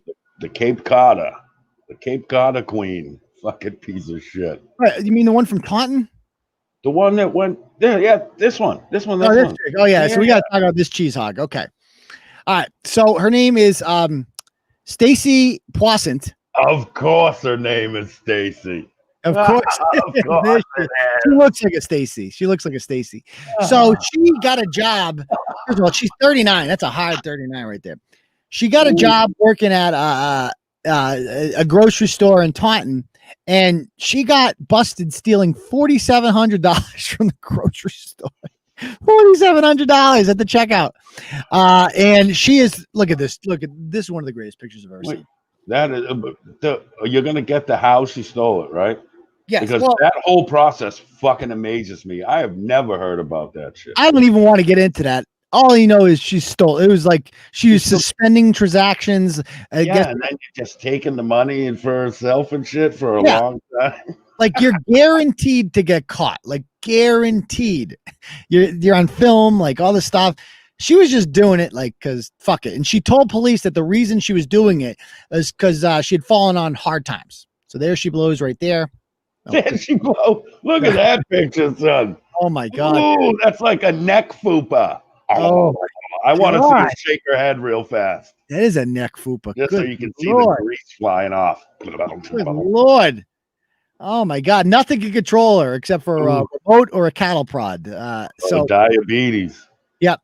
So anyway, she's really struggling, but literally like 2 weeks ago, she's really struggling. She can barely eat, as you can see. But yet 2 weeks ago, she spends a week. She goes down to the Cape Codder Resort and Spa, which I looked up is $300 a night. They get their fucking, massages and shit. Like that's a nice room. You been there? No, I never.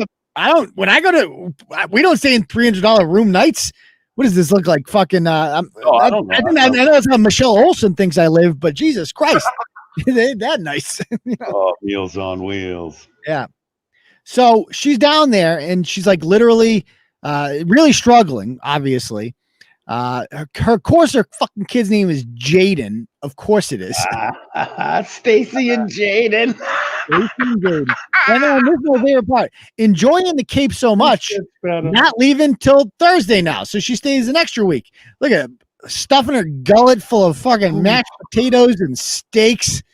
There's the boyfriend down there, the chin strap boyfriend. Oh, wait till you see this guy. That steak was overcooked as fuck. Yeah, it was. And she gets steak very rarely, but when she goes out, she gets steak. What is that? People are saying that's Texas Roadhouse. You're at a $300 a night resort and you don't get like some fancy food. You go to the Texas fucking. Don't get me wrong, I love that fucking place. But if I'm staying in a $300 a night joint, I'm going to get shrimp cocktail or something. Brett, that for them, Texas Roadhouse is fancy. You know that, top right? Shelf. That's top. Yeah, top that is top shelf. Yeah, that's top shelf. All right. So anyway, yeah. So where was I with this chick? So by the way, also another thing she's been doing for the last year, she's constantly doing these fundraisers, and she took advantage of COVID. So she's like, "Hi, my name is Stacy. A few months back, I collected money to feed the Taunton Police Department, and all four FOUR, all 4 fire stations, Morton Hospital, in dialysis clinic, and the paramedics. Now I want to take this time to feed the nurses and CNAs at nursing homes. Anything will help. Thank you in advance." So she's running these online fundraisers to feed the fucking police. Like, the police need you to fucking feed them. They have a salary. They don't need, like, what kind of fucking charity is that? We need to feed the cops. What? And now she wants to feed the CNA. That's a fucking new one, though. The Feed the Police Fund. Feed the police fund. I didn't know they were fucking hungry, to be honest with you. Yeah, and the firefighters. I missed that Sarah McLaughlin commercial about too often these police go unfed after an 8-hour shift. Well, she raised $300 for him, and I guarantee she never donated any fucking pizzas to the police. That's a fucking McDonald's bill for her. Oh, totally. So she's like, all this stuff she raised, all this money. She also had another one. It will be used to fix my car insurance. Company paid out an auto body company to fix my car, or did nothing but fraudulent. I had to have it towed from them today because it wasn't drivable. So I am trying to raise money for my car. What the fuck does that even mean? I've read that several times, and I'm no closer to understanding what the fuck happened. I speak slight retard. Okay. She's trying to say the place that her insurance company paid to fix her car didn't fix it and ripped off her insurance company. So now she's had it towed from there and she can't drive around. So she wants you to pay instead of her insurance she claims to have. And she wants your money so she can fix her car and go to the buffet. Yeah, she's going to the Cape Cod. Yeah, that's bottom line. She wants to go on vacation. And so she's constantly posting about like, "Hello, everyone. I'm typing this status because I'm trying to get my friend home from Florida. She needs to get to Rhode Island. So can everyone on my friends list donate $2, please?" Wait, what? Of course. Oh, there we go. Yeah, she got tattoos. She's going on Disney. Now, here's the boyfriend. This is the one. Yeah. The baby daddy just got out of jail. He was been in jail. We're calling him. I messaged him today. Well, I'm going to call him in a moment. You got to hear this guy talk. So this is after she gets arrested. And everybody on Facebook obviously is just having a great time with this because, let's be honest, those pictures are fucking hilarious. The chin fupa, the middle finger picture. I mean, this is like Turtleboy porn right here. And this guy just got out of jail, and he's been locked up since before Facebook was a thing. And he thinks like, why are people talking shit? Like, why don't you do things face to face? Because this ain't 2008 anymore, bro. That's not how shit works. And so here's his manifesto, his morning manifesto. I don't know. Good morning, Facebook. Good morning, Facebook. Give a shout out to my man Mike, aka Boogie, coming home soon. Wait, I gotta fix the fucking mic. Hold on. To my man Busy B coming home soon. So we talked to my man Busy B. I don't know. Good morning, Facebook. I want to give a shout out to my man Mike, aka Boogie. Boogie. Oh, he's coming home soon. Hopefully. If he doesn't get an extra strike in jail. Coming up next month. My man's home. Word. My man Booby. Right there. I don't know if he's gonna see this. I miss him. My boy from jail. He left me when I was up there. I went to a different camp. Okay. Norfolk. Norfolk. Okay, he's in That's Norfolk. besides the point. Okay. Word. I just don't understand, right? Rough start. That people do make mistakes. I don't give a damn who you are. Everybody makes mistakes. Okay. And Okay. to have someone just like, oh, what you did, guys, this and that. They want to run their mouth and put it on Facebook, right? Put it on Facebook, hit you up talking crap. But then when you hit them back up, talk about, listen, here's my number. You know what I'm saying? Holla at me.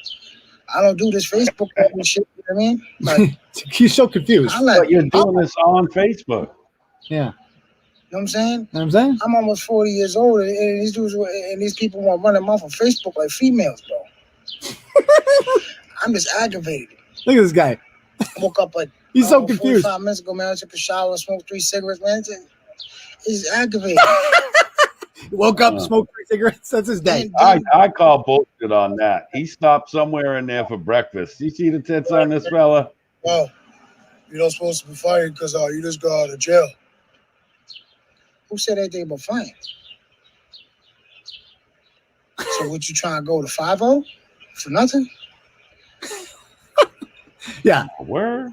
Right. This guy's gonna violate his parole within the next month. It's like a guarantee. Guarantee. Look at this guy. Sex. Look at that face. Oh, good It's Lord. like that fucking video is like a case study in head trauma. Like he got dropped too many times as a fat baby. Yeah. I'd rather stay in jail than come home and be with this fucking Stacy. You know? Oh my goodness. That's how everyone. Of course, they're engaged and they've been together for 17 years, of course. And there they are at the thing. Anyway, let's give Chad Lawrence is his name a call, shall we? His name is fucking Chad. Jesus. The type of guy that was going to storm Area 51. Okay, we're going to call Chad Lawrence. Let me find him. Hello, Chadwick. Okay, I'm calling him right now. I heard that you made mistakes, and I've had 8 cigarettes. Here we go. I'm aggravated. Please answer, please answer, please answer, please answer, please answer. Dumb. Come on, answer. Please, God, answer. Put down the steak and cheese. Intuition's moisturizing bar lathers and How's shades that? in one pairing What? step. Make I hear a The commercial. fuck? Look at this guy. Look at that face. Sex. Come on.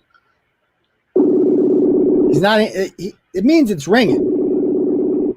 He's just 508. probably That's my banging. way. Like you said, I don't see him doing much banging. First of all, 508 is what his girlfriend weighs. Let's be honest. What the? That's a big bitch. He's not a fucking lightweight. You see the size of this fuck? That's true. I mean, the two of them together, His head weighs 50 pounds. they probably can't even ride in an elevator together legally. I'm guessing. Probably a lot of restrictions. Probably can't go bridges. Flying is out of the fucking question. Oh, without a doubt. That's a wrap. No. They gotta buy the extra seat. Put it that way. You know, they got the middle seat and the aisle. Yeah. Yeah, how'd you like the middle seat with those two? Good Lord. Boy, I want to try calling Shakira real quick too. I'm gonna give her one more shot. Shakira. You said you wanted to come on, and I got him. And then I'll refresh the dono, see if we're hopefully there.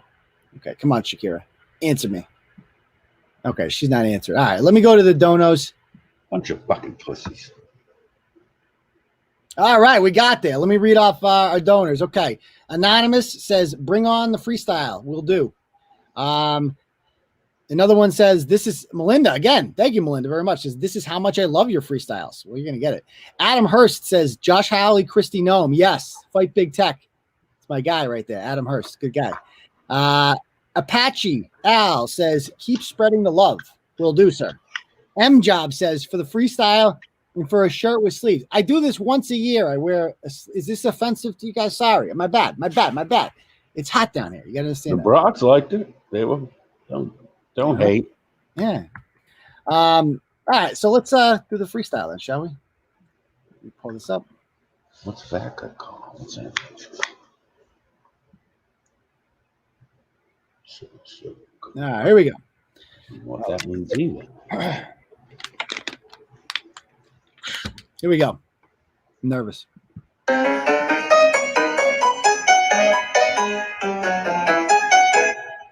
Waltham yard signs AB jacking. Suspect is Christine Mackin. Now there is the scuttlebutt. Neighborhoods recognizable cut. Stealing signs is her vice. Learn that shit at Brandeis. Wants to defund the police, but the crime rates will increase.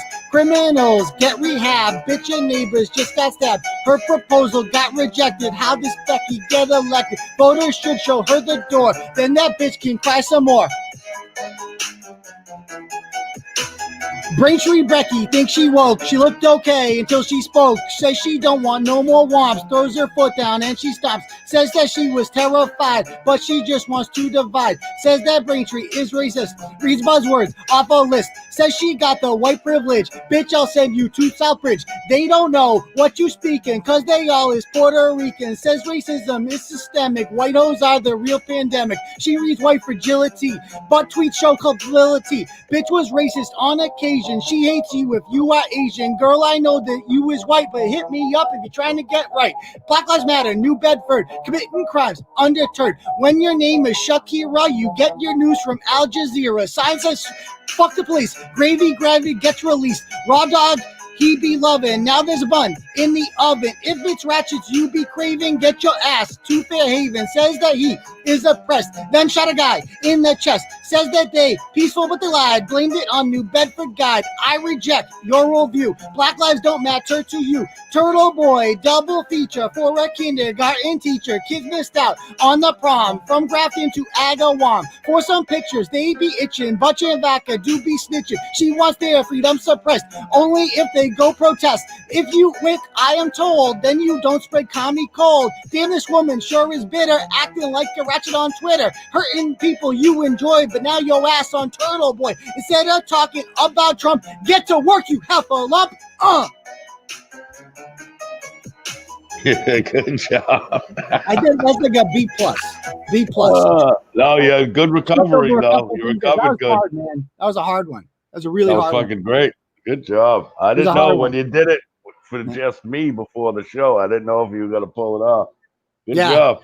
The music was a little loud there, so I had to stop it and turn it down a little. But I think I got it. But that was hard because it was like a fast one. It's hard to do fast. Yeah, it's a fast cadence. Yeah. That was Big Boy. That was that guy from Outcast there. All right. Hope you guys liked it. I should have jumped out of the shed. But like, boom, Turtle Boy on the spot, son. Jump out of a turtle shell. Put my hair up.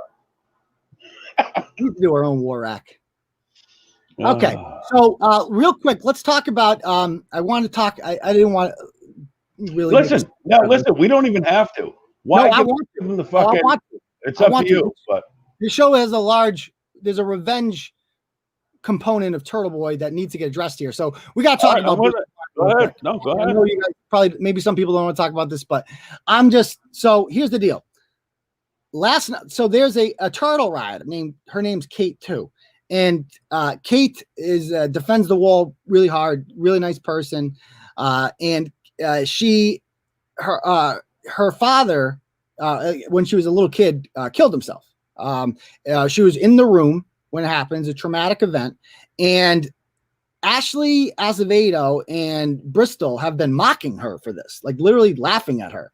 And their excuse for mocking this woman and what happened to her is basically that, well, Turtle Boy tells people to kill themselves too. It's like, yes, I told a heroin dealer named Dawson Boston to kill himself because he sells heroin. If you don't understand the difference between like telling a heroin dealer to kill himself and mocking a woman whose father killed himself, then you're fucking stupid. And I don't think anyone at this point thinks Ashley Azevedo is very smart. So I can understand how she would reach that conclusion. She's not a bright person. Now, here's the deal. For some reason, they decided this Kate the Turtle Rider and Ashley have been going at it like all week. And they decided to do a live stream on her channel and debate it. Okay. I listened to it. I'm not going to lie. It was a little bit cringy. Like, obviously I was on Kate the Turtle Rider side, but it was just two women going back and forth about it. You know how women can get sometimes. Obviously, I thought Kate was completely in the right. but it was just cringy because Ashley thinks she's so fucking smart and stuff like that. So anyway, I was sent the StreamYard link so I could actually watch this from the back end. And after it was over and Kate the Turtle Rider got off, I was still on there and I just had it on my computer and I wasn't really watching. Then all of a sudden I heard Kate's voice and they brought Kate on and they're talking. Now listen to what they say here about the girls. I mean, this is fucking so bad. So bad. Listen to what they say about the girl's father who killed himself. I mean, Jesus Christ. I feel bad about her dad and everything, but at the same time, like, what, should we be talking shit about your dad? Because he left you for good, lady. What? Can you hear that, Bret? Yeah. Can you it's hear not that? real loud. I don't know how. I don't know why the volume that sunk. I'll try that one more time. Hopefully the volume is good this time. Jesus Christ. I feel bad about her dad and everything, but at the same time, like, what, should we be talking shit about your dad? Because he left you for good, lady. So she goes, I feel bad about your dad, but should we be talking shit because your dad about parenting because your dad left you for good, lady. Now listen to this. One more thing she says. He's never coming home. He must be a terrible friend. He must be a terrible father. Seriously, though. I'm talking about abandoning kids. I can find feet under the ground. Like, she really doesn't want to play. She goes, at least, she goes, talk about a bad father abandoning your kids. And then she goes on. You want to lie? I can see that because you're right. All right. Feet under the ground. Like, she really doesn't want to play. She says, at least I can see mine. At least mine can see me. She goes on to say, at least mine can see me. So she lost 2 kids to the DCF ferry. And she's basically saying, I'm a better parent than your dead father because at least my kids can see me, you know, once every couple months when I go and show up to their baseball game or something like that. I mean, have you ever heard anything that awful, Bret? That's a rough one. This is the same girl that fucking Chub Rock there, the fucking Pennsylvania pork chop and Gaffney were both double teaming, and she was sitting there holding the wall by herself with like this wicked long thread, right? Yeah. Like, I don't see no pictures of your dad. That was the same broad, right? Yep. Yeah. I mean, it's like, I'd say and think I was watching this, and then you see in Kate's house, what the fuck is that thing on the? She has like a tapestry or something. Is this a college dorm room? Who the fuck has a tapestry? It's literally just a fucking sheet hanging from her fucking ceiling of her apartment. She claims she owns a house. She doesn't. She rents a Section 8 fucking house. And maybe it's a fort. Yeah, she's talking to her kid here. Okay. I tell heroin dealers to kill themselves. Her dad was not a heroin dealer. You know there's a difference. Yeah, there is actually. There's no fucking difference. Oh, there's no difference. He is so, he's so all-knowing, all-powerful, and omnipotent that he can now quantify human life. Yes, heroin dealers are lesser than. Do you agree, Bret? Like, are you kidding? Yeah, absolutely. He said, and it says Turtleboy right now. Yeah, so they go on and stuff like that. So here's the thing. She tries to own me or something like that. She doesn't know I'm watching this. So I got to read this to you. So she posts the medical report for when they're saying that I'm lying that she abused her child. And so she posts the medical report for this. And it says right in the medical report, mother did grow concern and contacted Massachusetts DCF today, but with her overall presentation, she was referred to, and then it gets cut off there.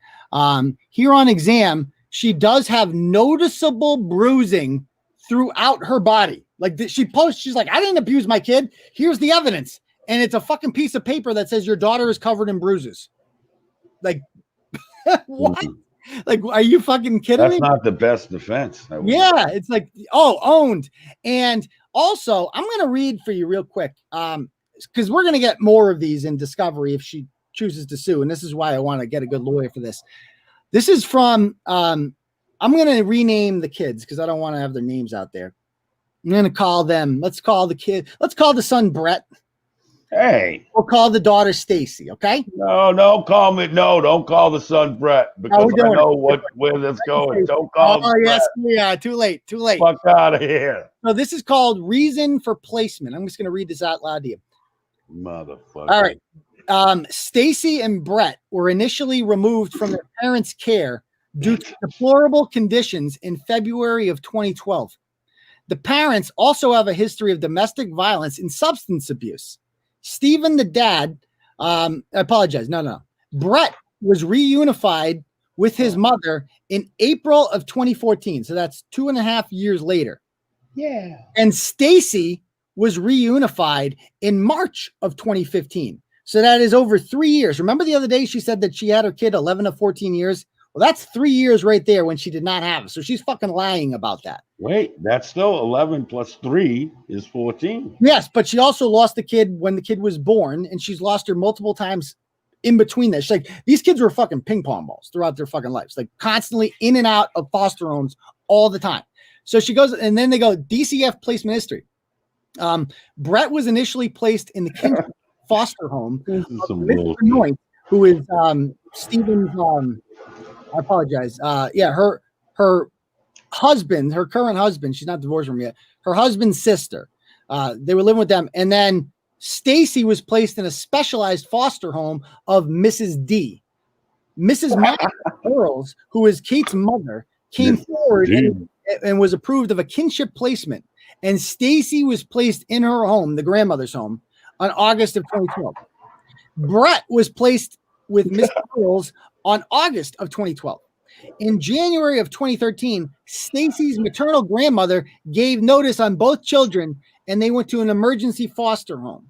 The following day, both were transitioned to the home of a Mr. and Mrs. K, a departmental foster home. Bret was removed from this home February 24th, 2013, after Mrs. K observed him acting inappropriately with Stacy. This is some bullshit. Yeah. Foster parents felt she could not keep both children safe as they were sharing a room. On February 25th, 2013, Bret was placed at St. Vincent's Star Program and remained there until September of 2013. He was then placed in other hospitals. So basically, Bret, these kids, I mean, this is just fucking evil. These kids are so damaged by this woman. So fucking, these are the two that she got to keep that were so damaged that they were acting inappropriate. Like you said, what do you think that means? What do you?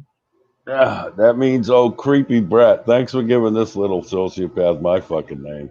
Yeah, no. But the inappropriate touching thing, that's what jumped out. Like, hey, this lady's like, fuck it. I love these little assholes, but I'm not equipped to deal with this. Yeah. So the way I read it, having been through this exact fucking system in Massachusetts when I was a kid, that little Bret was touching or doing or trying to do something inappropriate. To me means sexual. I mean, maybe that's just because I'm a fucking scumbag, whatever, but that's, if it wasn't sexual, you wouldn't say inappropriate. You'd say he's been hitting her or he's been doing this. Yeah. Well, that's my point is he's what, 5 at this time? Yeah, about that. Yeah. Yeah, if you're doing something like that, it's because you're mimicking behavior that you've learned. Yep. That's just my fucking opinion. I'm not saying that's the case here, but that's learned behavior. A 5-year-old doesn't run around trying to play doctor yet. That's just not exactly a thing. Oh, maybe there's turtle riders that have or have had 5-year-olds. Do your kids run around trying to play Dutch boy with other little kids? They do not do anything like that. That's not normal. You know what I'm saying? So that's a learned thing. Like that is a classic sign that like you got some Luke Noble parenting going on. That's it. There's been some sort of shit happened. Some sad event. Yep. And it's traumatic. It's a I mean, we shouldn't even be fucking like making light of this. It's fucking I'm not just no, I'm not either. You know, this is monstrous. Too much. Like it's too much. Like one of the worst abusers I've ever encountered in my life is Peter. And now she's in the business of like scamming people into believing that she is some person that has the right to call other people out. And she's suing me because I'm exposing all of this stuff.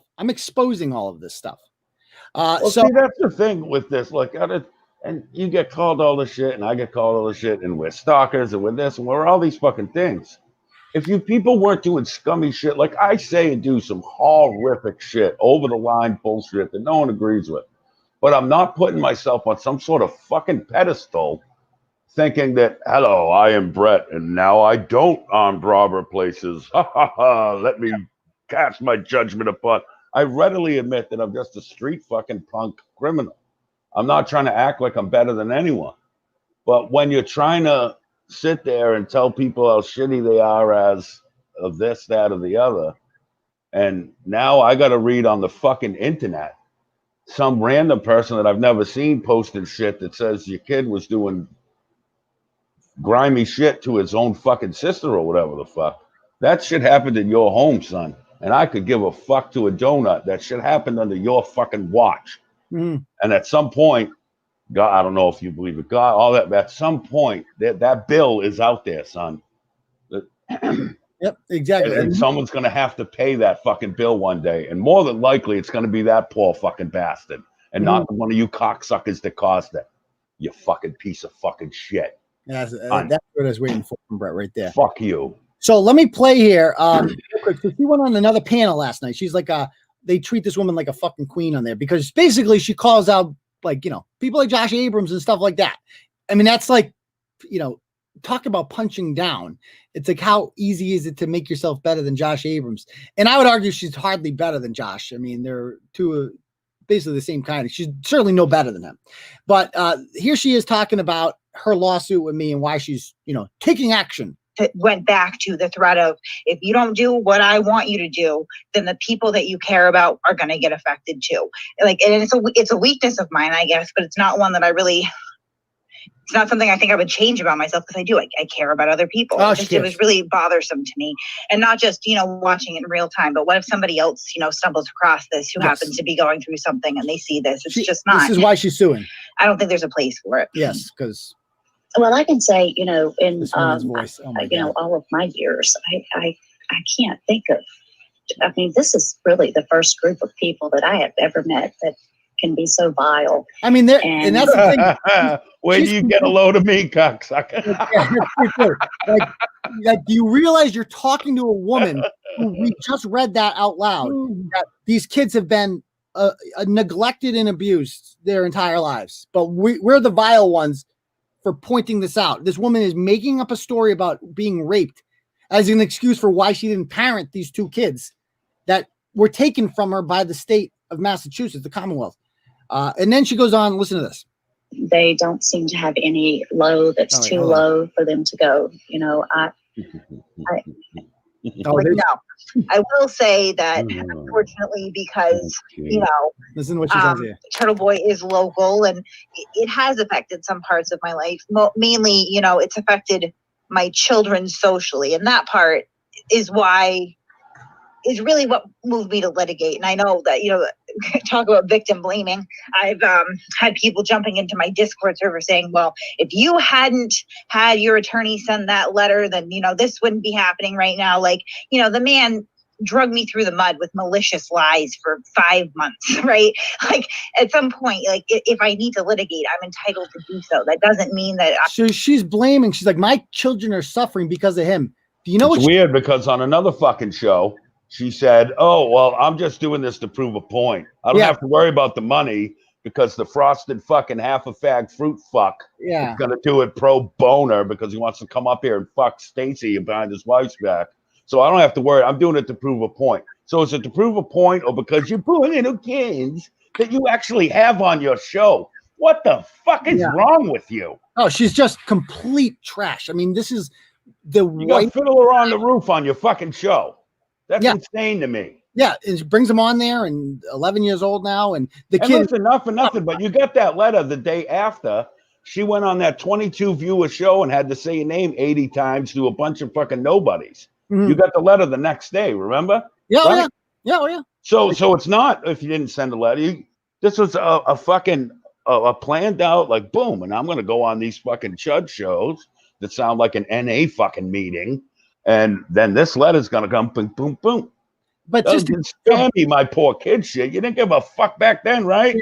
So don't give a fuck now. The gall of somebody like this who has put her children through hell. They've been psychologically damaged beyond repair. She showed a fucking report about the girl having being covered in bruises. Okay. She had 2 kids permanently taken from the state. And I'm the problem? I'm the problem? Why? First of all, I don't name your kids. Unlike you, I don't fucking put your kids' faces out there. You actually bring the kids on the show and say their fucking names, which is insane because they're minors. You obviously do not give a flying fuck about them. You use them as props in blogs and stuff like that. You admitted that, like all this shit. Like, you are a horrible mother, and absolutely, like, you're not a fucking mother. You're a fucking piece of fucking shit. You are the lowest of the low. You've convinced a legion of retards to believe that you're not. But, you know, you've seen some of these people.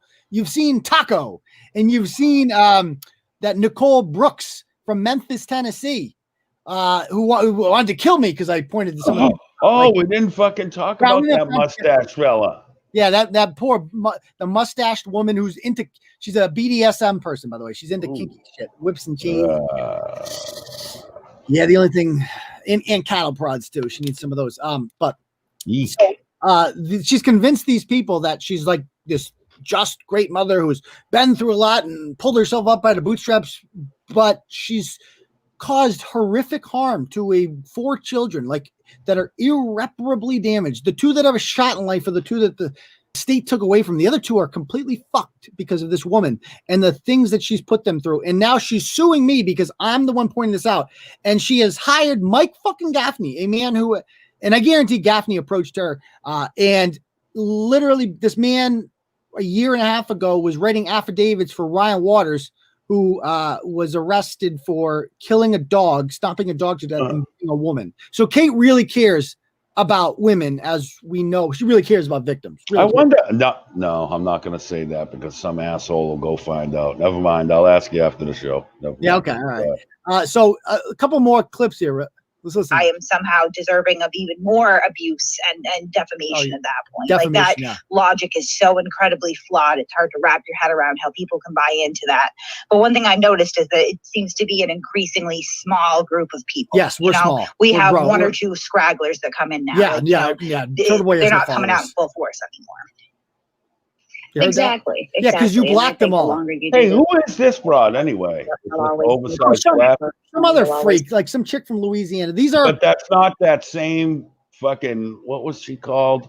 Some broad you were talking to on that TikTok panel? No, that was trying to act all smart. Oh, that's another broad. Like, that's the thing. Well, it's not the same broad. No, none of these people are local. All right. She can't afford to have local followers because they'll all know the deal. So she has to find these people from Memphis and fucking Louisiana and shit like that don't know about her past. And that way, and she, as long as she gets to them first, she can say, oh my God, this guy's like totally victimizing me. I just want to raise my kids. And this guy's like totally. I literally only got through, I texted you. I got through 10 minutes of this and I was like, I can't. I feel like I'm on my period now. I can't listen to this shit.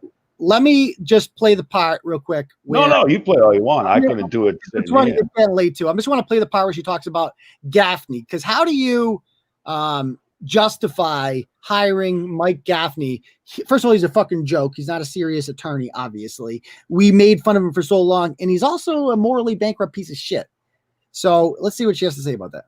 Look forward to with Aidan, but with Earl, eventually it'll be over with.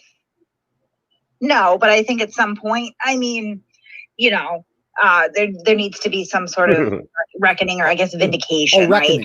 And maybe a reality check. Reality check coming his way, because I mean, talk about, you know, congenital liars. This is a good example, right? And this was one of his big outrage. She has Michael Gaffney as her attorney. Now, I thought that Michael Gaffney for the longest time was a complete joke of a crackpot, crazy, obsessed, vindictive, because I was looking at it through Aidan's lens. Now, afterwards, I go back and I start to reread things and go through and look and talk to the guy. I get a completely different perspective because, you know, he was friends with Mike Gaffney and involved in the blog, and Mike, you know, invested a lot of money into Aidan's blog. And at some point said, you know what, I just don't want to be a part of this anymore. I'm all set. You know, they're not getting along, whatever. So, you know, Aidan immediately starts attacking him. And that's a good sign of somebody, you know, the common denominator there, sort of. Okay, so first of all, I love how it's all of a sudden like, oh, you know what? Everything Kate has realized, like the things that she's such a fucking liar that like she wrote for me and then she suddenly realized that what we were doing was wrong. The moment she left, she realized, oh my God, this is so wrong what we're doing, making fun of people. So I'm going to go start my own channel where we make fun of people. Oh, okay.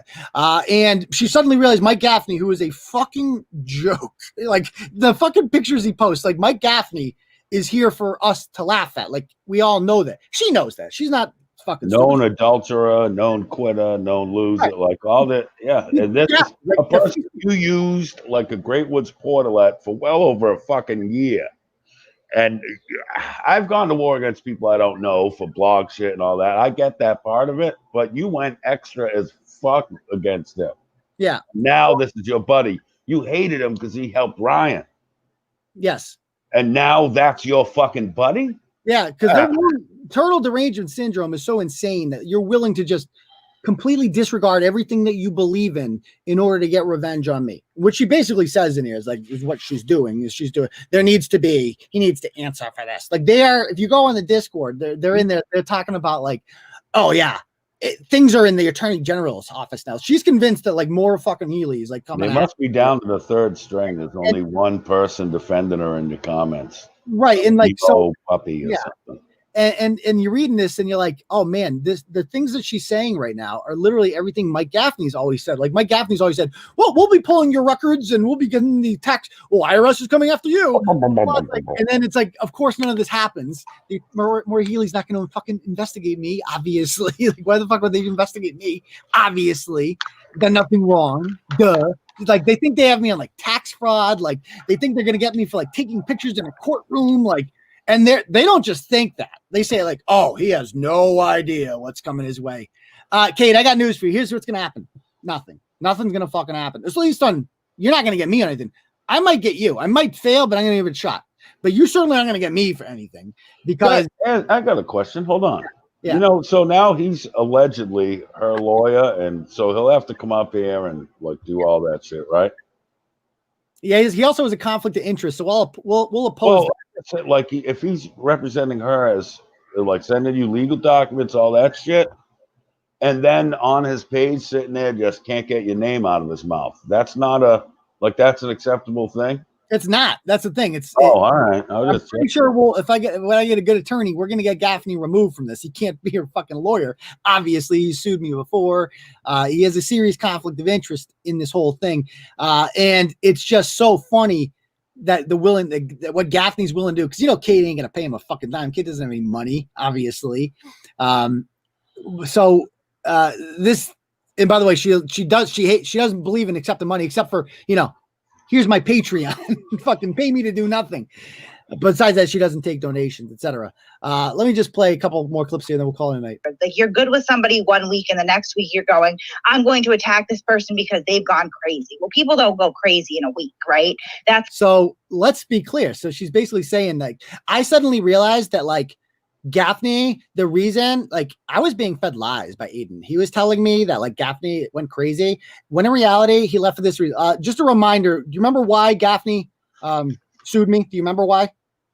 Because he said that you were bullshitting your views and shit, right? No, and that the reason that he left me, the reason that he sued me is because I wrote a blog in November 5th of 20. Oh yeah, saying to not vote for him because he's quitting. Yeah, like he dropped out of the election.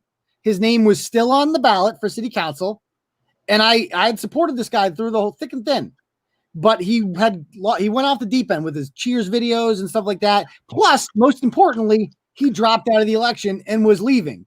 So as a guy who endorses candidates, I'm like, you can't vote for Mike Gaffney. He's not the same guy as he was before 2 years ago. He's leaving. He's quitting on us. He's quitting on us. I'm like, he's quitting. I'm like, and that's my right as an opinion blogger to be like, I wouldn't vote for this guy. And he sues me because he says that blog cost him the election. So he was suing me for his city council salary. Like that's not even fucking made up. That's literally what he did. But according to her, you know, I just realized that, like, you know, Aidan was really going after him. Bitch, he sued me because I didn't endorse him. Of course, Kate knows all this. She knows all this. She's just fucking lying because she's talking to another retard, whoever the fuck this broad is, Teresa. Yeah, who the fuck is this fucking idiot? She shows her face at the end. Yeah, let's see if we can see her. Yeah, this is her at the end. There she is. Some broad. Oh. Yeah. Teresa Richards, like one of them she-be drag queens. Richards, 1005 East 7th Street, Crowley, Louisiana. That's her.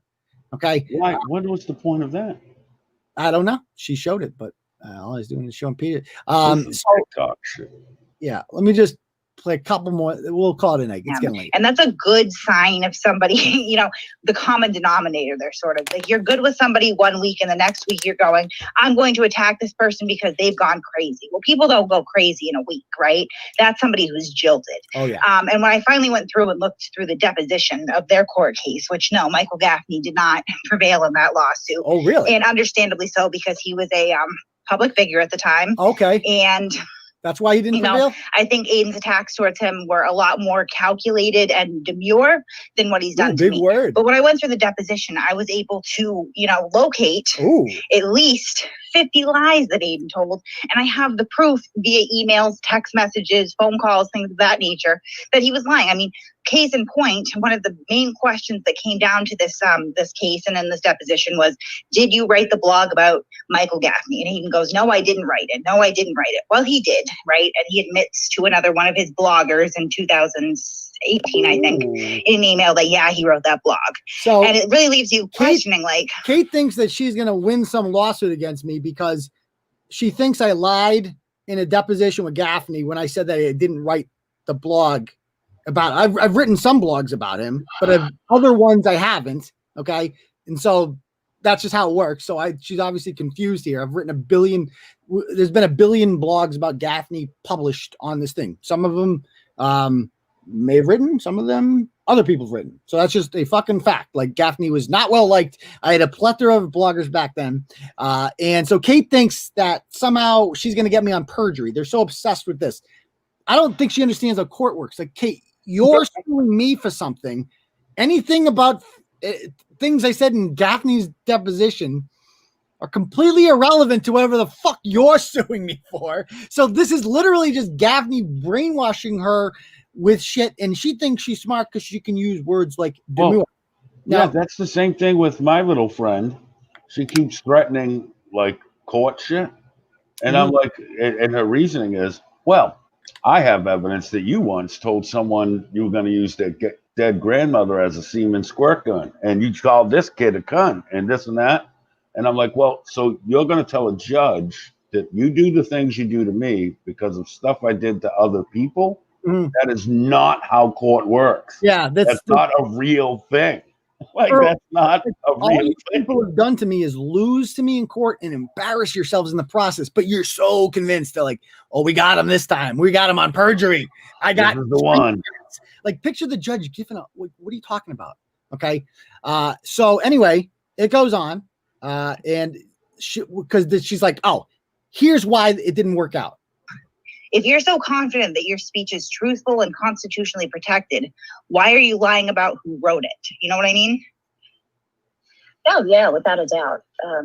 Yeah, trying to shift the blame. This even chick is so stupid. Fraud. And that was understand on some level that he was out of line enough to want to lie about it. Oh, without a doubt. So he had sued Aidan for defamation and fraud. And that was another thing that I found was interesting. So obviously he didn't prevail in this case at all. But the fraud came down to Michael Gaffney said, I paid you for advertising. You represented to me that you had 2 million readers a month. That isn't true. Oh, now, really? Aidan's defense through this whole deposition is not, no, those are real numbers and I'll prove it to you. His entire defense is, well, you never asked me about my readership. You never asked me about the numbers, right? So there's no defense at any point that points to these numbers being legitimate. He was able to prevail because Mike could not produce any, conversations where he had asked about asked about readership or not produce any, conversation. So stop right there real quick. So what she's saying is that, like, so Mike sued me for fraud too, because he's saying that he promised me Mike advertised on my blog. He paid me $300 a month, and it said that, like, you know, that I get about 1.2 million page views a month at the time. Okay. I actually had about 2 million page views. I had way more than 1.2 million. So he's saying that, like, well, I didn't get 1.2 million page views because I went on this online website that audits your thing, and I determined that you only got 25,000 page views, something like that. First of all, I got news for you. I don't want to you can't actually find out how many fucking page views a website gets unless you have access to the admin on the back page. Okay. Nobody else has, like, you can't find out how many fucking page views the New York Times has a day unless you fucking have back page access to the New York Times. That's not how this works. So Gaffney sues me for that. And we have two options here. So Margaret Milliken was my attorney, and her strategy was basically like, we can either prove that you have the page views, or we just say that he never asked to see the page views. See what I'm saying, Bret? Yeah, no, I get it. That was right. That was another swing, like I said, that he just swings at every ball, he gets fucking tossed. So it was strategy for the attorney to go with the one that's, you know, our goal is to get this thrown out. Yeah, and to win. Yeah, well, some assholes trying to fuck the ass. We could have brought up, you know, Google Analytics and proved that I got all these page views, or we can just say he never asked, which is what we did. Now I could gladly prove it. So, because I want to show you. So let me, last thing, I promise. It's getting late. I know.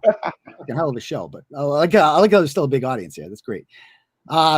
Check out this. Let's see. Make sure you hit the like button. I get that you don't hit the like button when you're doing the comments, but on your way out, just hit that like button, because Diane always said, smash the like, smash me, smash the like button or whatever. So when people say that, you know, Turtleboy is going down and stuff like that, that Turtleboy is not the same, that I'm not delivering page views, I can prove it. It's very easy to prove it. So I obviously have access to my back page here on Google Analytics, and I posted these yesterday after I heard this. And it's right at the top up here. That says TB Daily News in the top left. Okay. Yeah. Web data for TV Daily News. This is the month of June. It says right there, June 1st to June 30th. So that's 1 month. Page views. Yes, 1.7 million. 1.7 million. That's just on TV Daily News. Now for Turtleboy Sports, because I have two websites. Same month. Yeah, the one with the no swearing or whatever, and the one with. One with swearing, one without, basically. Yeah. This one, 1.53 million page views. So if you add up those two, you get about 3.25. We'll round it up to 3.3 million page views. Million in the month of fucking. So this is without that page that that you got up to 100,000 before they fucking swooped in and took it. Without a fucking, they keep shutting me down. So obviously Turtleboy is fucking dominating the internet. It's like, and it's so easy for me to prove. Like, it's so fucking easy. I just bring up these screenshots. So if that's she thinks she's so smart here because she's saying, like, oh my God, now listen to what she says. Where he had asked about asked about readership or numbers, right? And that is, you know, for all intents and purposes, probably true. They probably never had that conversation, but he does represent a certain amount of readers that is hard to substantiate. Well, he represented, it's really easy. 5 million or something. 5 million. In a live stream. No, not 5 million. 3 million. Was it 5 million a month or something? 3.3 million in a month. Right, but when you look it up on what was that site that I listened pulled to up genius. today? When you look it up. I don't have a Cinderweb, right? Cinderweb. So you saw the screenshots of that? Okay. I did, yeah. Right. I thought to myself, when he said 5 million a day, I mean, I knew what we were doing at PNAC, you know, and we were doing really good, but not 5 million a day is like better than the New York Times. This broad's voice is like audio saltpeter, man. Right, I'm not. Jesus fucking Christ. He is definitely, I mean, his bounce rate is astronomically high. Bounce rate. 80% or something like that. Terrible bounce rate. She's an expert on his this. Google Analytics are inflated. But when inflated. you actually go on and look at a third party site, like, there is a huge discrepancy there, because I'm sorry, but 200,000 a month is a big way off from 4 million. So she's saying that she went on some bootleg website, and that Gaffney probably showed her, and she determined that I only got 200,000 page views a month, not 3.3 million, which, by the way, she knows the truth because she used to work for me and she used to have access to the back page. So she knows goddamn well what we get for traffic. And she must look at these numbers herself Yeah. running the little auditor spotlight kids show, right? They're just So fucking. you know how it works. You It can is just going to buy be it. a fucking pleasure. It is going to be a fucking pleasure to go at it and counter sue them in court. It's going to be a pleasure. Okay, believe me. You know what you've done. You know in your heart of hearts that everything I'm saying is true and everything you're saying is lying. You know in discovery that all your DCF information is going to come out. You know that I don't have skeletons in my closet, but you do. Okay. So I welcome it. And I thank you for Turtle Riders for donating, because it's going to be fucking, get ready. It's going to be. Who's getting the countersuit? Both of them separately? No, Gaffney's just representing her. So Gaffney's not countersuing me. No, I'm saying on your end. Ain't you gonna countersue after you win? I'm gonna countersue before I win. Which one? Both of them. That's what I was asking. Oh yeah, right. Correct. Because I mean, what are you gonna get from her? Some Fireball empties and some unused Mother's Day cards? Yeah. At least he's got a few bucks. Oh, Gaffney, you mean? Oh, I see. I don't know if I can countersue Gaffney. I mean, I assume Gaffney's gonna get thrown off of this anyway. So yeah. All right. Anybody have any questions? I'll give you a couple minutes. It's 11:26. People are asking when this court date is. There isn't one. There isn't one. At this point, it's just a couple of puppies acting like wolves. And we got them this time. Basically, Gaffney's, putting together a gigantic fucking folder of shit right now that he thinks is going to go somewhere and picking a courthouse. I bet you he picks. He's got a squad with him now. He's got the scabies. He's got that one, this other one. Go check out his page. He's got public posts the way he's got a squad behind him, son. Like even, better than Shrek squad. Like even Chris Keegan, who's in the comments right now, like he knows. Don't even acknowledge that little. I know, but he knows. Like Chris knows. I mean, the reason he's here right now, he knows Bristol's fucking not going anywhere. I've met Chris before. He's not fucking stupid. Like he knows it's not going anywhere. 9 times out of 10, that little fucking maggot he just likes to troll. He wouldn't be such a piece of shit if he didn't dance like a puppet for these cunts. Yeah. But yeah, that's enough about that fucking little cross-dresser. Any questions? Can I count it? Can I sue him for harassing you? I don't think that's how it works now. What about Lorena? What if it was found by the courts that he's inappropriate, so he can't represent this and da-da-da-da? What if he's found like, all right, you did bad, you can't do this? Could you then be like, yeah, well, this is obviously fucking harassment now, years of it that you can prove? Couldn't you then sue him? There's no such thing as like harassment through the courts. You could do like a vexation thing, but everybody has a right to sue anyone. It's not harassment. Or else I could have got it on Ryan Waters a long time ago, Yeah. All right. Yep. Okie dokie. If anybody I saw Amanda say she gave up on the StreamYard link.